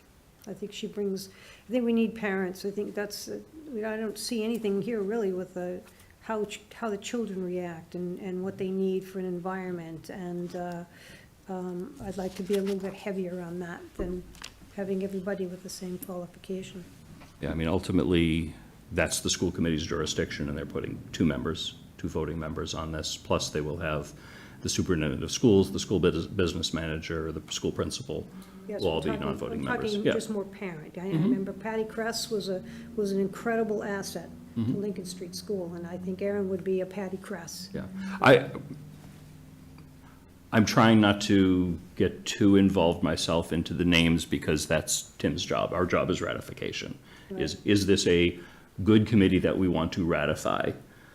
Or is it not a good committee that we do not want to ratify? Is kind of our job, which is weird. That is different than other appointments that we make. The charter sets it forth this way, whether we like it or not. So it's for us, it's a different process. Is this a good set of people that is being put forward by Tim? Is ultimately our decision. I just want to remind the board, we did talk about the charge and what we Yeah. wanted it to look like. And these are the items that we have here: preference, prior experience in construction and public buildings, financial management, architecture, engineering, and/or construction experience preferred. So that was the parameter in which one of the parameters I was looking at discussing this with people as well. Okay. All right. Are we ready any other comments or questions before we move forward? So in addition to the names that are on this list, it sounds like Tim has appointed Kevin Wersch to that list, so that should be added there for consideration for ratification. Do we have to do a vote to increase the committee? Do you think we should separately do that, or is that implied by doing this? You adopted the charge. Okay. You were going to adopt I think, now that I'm remembering. Okay. Adopt the charge and the appointment process at the same time. So a motion to the effect to update the charge to be 5 members at large would be fine, along with the 5 members. Okay, could be part of the same motion and further. There's 5 at-large members. You have Yeah. 2 school committee, 1 board appointment, and then 1 from recreation. Okay. All right. One vote. Why don't we do it separate, keep it clean? I'll entertain a motion to increase to 5 at-large members on the charge for the school building committee. So Second. moved. I'm hearing that all around, so I think Julianne. Second. And then Laura. For that, any discussion? All those in favor? Aye. Aye. Okay, so that is done, that's unanimous. And then a motion on ratifying the list. Julianne? I move the board vote to ratify the following voting member appointments to the Peaslee School Building Committee. Residents at large by town administrator: Diana Nicholas, Erica Hall, Tristan Bezant, Robert Tomasetti, and Kevin Wersch. And also, Oh, and also Parks and Recreation Commission representative per Recreation Director Ally Lane will be Sean Durkin. School Committee representatives per School Superintendent Greg Martineau, Kelly Gannett, and Lauren Bailey Jones. Second. Motion made by Julianne. I'm going to give that second to Mike. All right, I got one in. Got to support your wife on the school committee for this, so there we go. Any other discussion? Okay, all those in favor? Aye. Aye? Aye. Okay, any opposed or abstentions? Okay, excellent. Hear that as unanimous. Thank you, that's very good. I trust you'll get that over to the school department who can notify MSBA. Let me know if you have any needs to like fill people in on slots or anything like that. It's probably self-explanatory. With that, we move on to reports. Let's see, why don't we start at this end of the room and move across? Laura, do you have any reports tonight? I just wanted to express my thoughts with our military families coming up for Memorial Day. If you want to join us, we will be meeting at the corner of Monroe Street for the parade, which will go through the various Civil War monuments throughout town. And that concludes my response. Okay, thank you, Laura. Julianne, any reports tonight? Well, I think we all want to say welcome, Mike. Thank you. I think you're just going to be a great addition. And then I will report on Cultural Council. I hope you've all noticed the beautiful chairs around town. And I don't know how many people got to participate in open studios. I went to about 3 of them, and talk about talent, applying for committees. Also, the artistic talent is amazing in this town. And we should thank Cultural Council for providing venues for them so that we can all enjoy the artistic talent. And I attended the Historic District Commission. They're continuing their work on the Committee for Revolution 250th in collaboration with Community Affairs and Cultural Council. Maybe, I'm not sure who else is going to be involved in that. They're continuing work on the Legacy Tree Program, and just a little interesting note, if you didn't watch the meeting, apparently Northborough had their tea party before Boston did, several months before. So, I hadn't heard that. how about Northborough? And that ends my report. Okay, thank you, Julianne. Lisa, any reports tonight? Just a couple. The Scholarship Committee is awarding $5,000 total to 6 Northborough High School seniors tonight. These funds are raised by the tax checkoff box on our bill, as well as fundraisers organized by the board members, direct donations online or by mail, and through our new tribute donation platform. The Select Board's been invited to the high school for their Wednesday night meeting for a short meet and greet. And many thanks to Liz Nolan and her committee for doing all the hard work that they've done. They're also, she asked me to say that there's 2 openings on the seats to be able to fill their committee. For the scholarship committee? Yeah. Excellent. Second was, and we didn't say this the last time, well, I don't know if Robert Ellis, who was a historian in Northborough, passed away. And interestingly enough, from what he passed away and how old he was, has two different notations and 2 different pieces of information. So leave it to say that he was either 88 or 89 years old. And he wrote 2 books from the Northborough Historical Society during the Civil War, and the chronicle life of philosopher Sir Francis Bacon. He spent 25 years, I believe, as the historian in Northborough, and I think it's nice to be able to tip his hat and just express our condolences to his wife, Christine, and give him some recognition. I also talked to, I got some information on what you had said about the arts and the entertainment and how well that went. And let's see what we have here. So the chairs and the doors will be auctioned at the same time, and I believe that's the 22nd of June. me try to read my teeny tiny writing. In the arts project around town, there were 2 professional photographers, one at home studio and one always set up at Davidian's second floor. There were 3 artsy businesses with special events, the Purple Rose, Craftworks, and Paint Your Own Pottery. There was a professional artist, Melissa Clark, at her home studio, 2 churches with small artists. This is an opportunity to expand if done next year. A professional artist, Victoria Chapman, published children's book author and illustrator, set up at Hotworks, a workout place near Arrow Coffee. Current Algonquin senior, handmade wooden charcuterie board set up at Gather Provisions.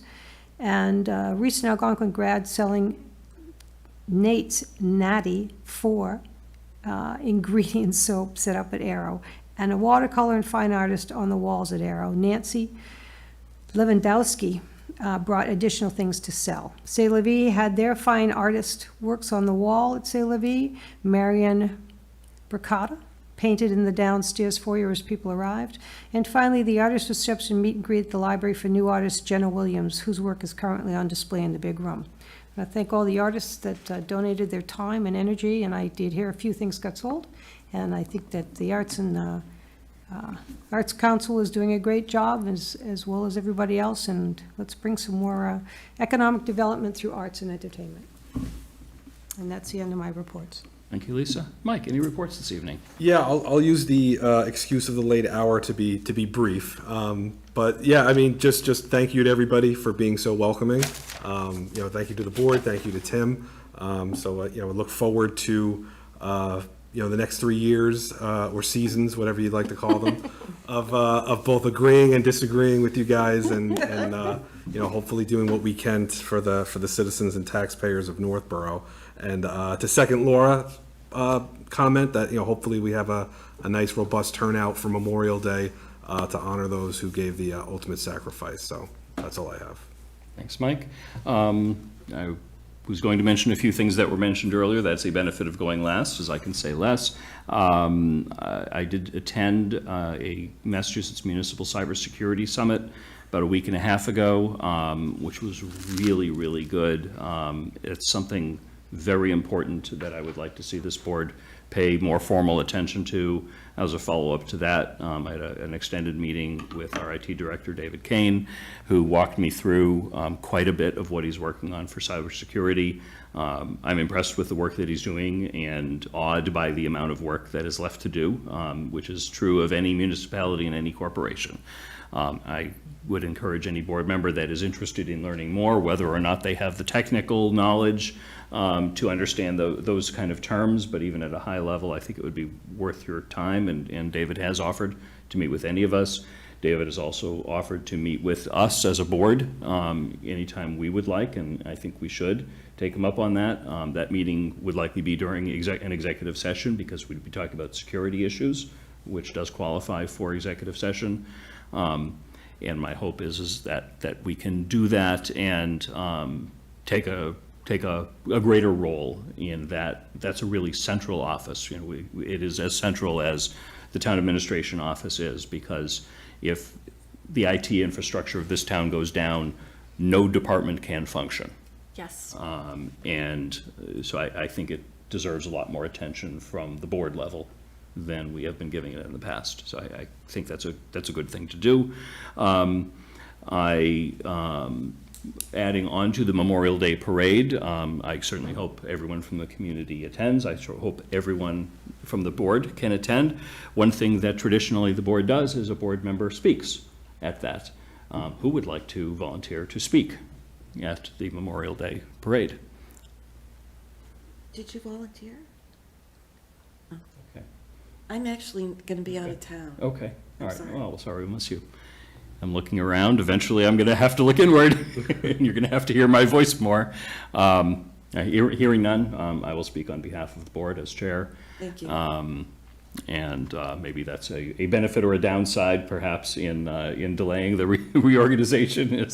That's how it has to be. But I think it is important for the board to be represented in that process. And that ends my report. Moving on, actually, Tim, any reports from you tonight? just We gonna- we used to have two separate items for a little while, and then it just says reports now, so I almost Yeah, missed you. We can always add the word Yeah, CA it's- report. Yeah. And put it at the Fine. beginning. No, just quickly, I just want to thank the legislative delegation. They coordinated a call with CSX about that rail crossing at Route 20 and Blake Yeah. Street. We talked about it when I first got here. I get, of course, complaints, and then I see when I'm in the right lane, I see the rail come up out of the spur lane. So they are coordinating it. They're going to get it fixed. We got the right people on the call, so I appreciate their work. Also, we do have an earmark that is slated for Assabet Hill for the drainage project. It is only 50,000, but it is a lot to help us get through the design phase for the drainage project, so we appreciate that. You can remember when they sat here with us, the delegation, they asked for projects that we could neatly package and get to them. We sent them many, so we at least came out with 50,000 for that particular project. Regarding HR, we have a number of applicants for the Health and Human Services Director position. I did form an internal committee, including a Board of Health member and a Youth Commission member.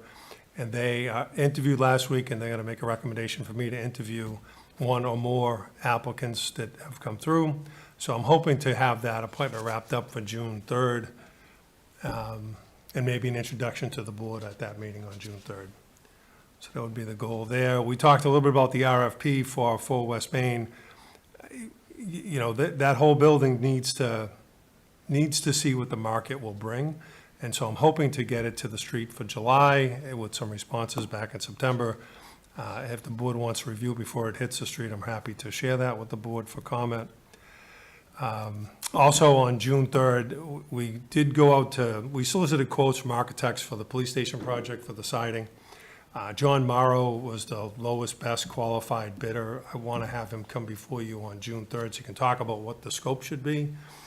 So he will be here with Scott on the 3rd.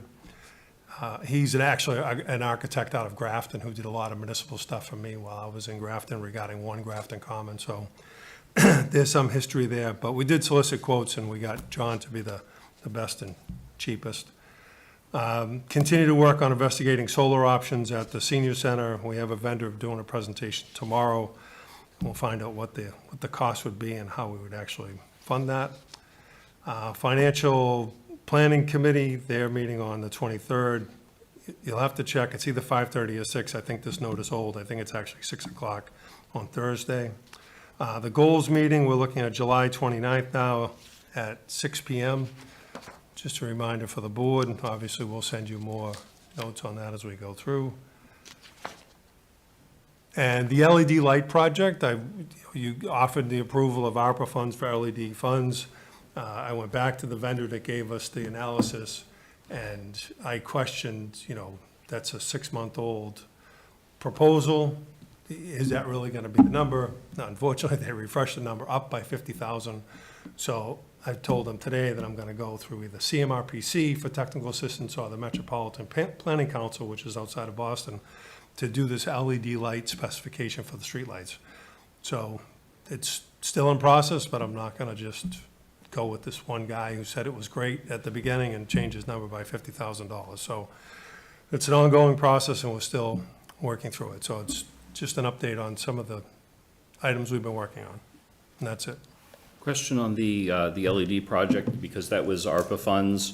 Do you anticipate moving forward and having a signed contract in place by the end of this year so we know where that is? Okay, Yeah. good. I'm hoping September by the latest. Perfect. Just give myself some cushion. Good. Appreciate that. Can I ask a couple questions? Yeah, of course. When you talk about the railroad, is it just on Pierce Street, or is it the one on Route 20? It's one on Route 20. It's the only, Route 20. the one we go across every day, and it's as loud as can be. Okay, yeah, I've had a few people call me about that, Yeah. so thank you. So at least we got the coordinated effort with CSX on the call, so. Okay, that's great. And the other question is on the architect for the police station and what you're bringing in, are you doing a combination so we have options to see what's available? You're starting fresh, right? He's gonna come in, introduce, tell you what he sees on the ground, and you all can hash out what you've seen on the ground and decide what you want to do next. Thank you. Thank you. Does anyone have any other business to come before the board tonight? I just have Laura? one question. Yeah. I've gotten another inquiry about our ARPA plan, and I know this Yeah. is one that keeps coming up regularly, so I just wanted to mention it. And just, Yeah, I anticipate that our next regular meeting will Okay. have some quality time on ARPA. Perfect. We've got to move that forward. thank you. Yeah, it was important to get through town meeting, get a consolidated list together. I sent that to the board and a couple of members of the public that requested it. I think we've got a couple of additional things that have come in, and I even added, Lori mentioned something about White Cliffs that I added to the list live during the meeting, just, so If you don't, I guess. I'll get that updated You'll list hedge out. If you don't get the grant. Yeah, Could you? yeah, I think that was it. So I'll update that list and get Because that I out. don't think I've seen that Oh, list. that's so. right, you're new. You've been here long enough, I forget you're new. So I will send that. Can't shake this guy. I'll send that to you right after the meeting, then I'll make sure that everybody gets the latest, greatest for the packet for our next meeting. And I think the top level discussion will be, like, how do we want to go about doing that? There are well over 100 requests on that list. We could spend probably 10 times as much ARPA money as we actually have if we wanted to fund many of the things on that list. So, I think we need to develop that process and then very quickly thereafter go through and make it happen. There may be one request from the school department at our next meeting that we might want to consider funding right away. But other than that, I'm not aware of any pending sort of urgent request, something that's timely. I just don't want to discuss it publicly. So, that's that. Hearing no other business before the board, is there any public comment that anyone remotely particularly would, given we have no attendance anymore, would like to make? Raise your electronic hands and I'd be more than happy to recognize you. Going once, going twice. Public comment is closed. Is there a motion to adjourn? Yes, I move that we adjourn. Second. Motion made by Juliet, seconded by Laura to adjourn. All those in favor say aye. Aye. I hear that as unanimous. We are adjourned at 10:17 PM. Thank you very much, everyone.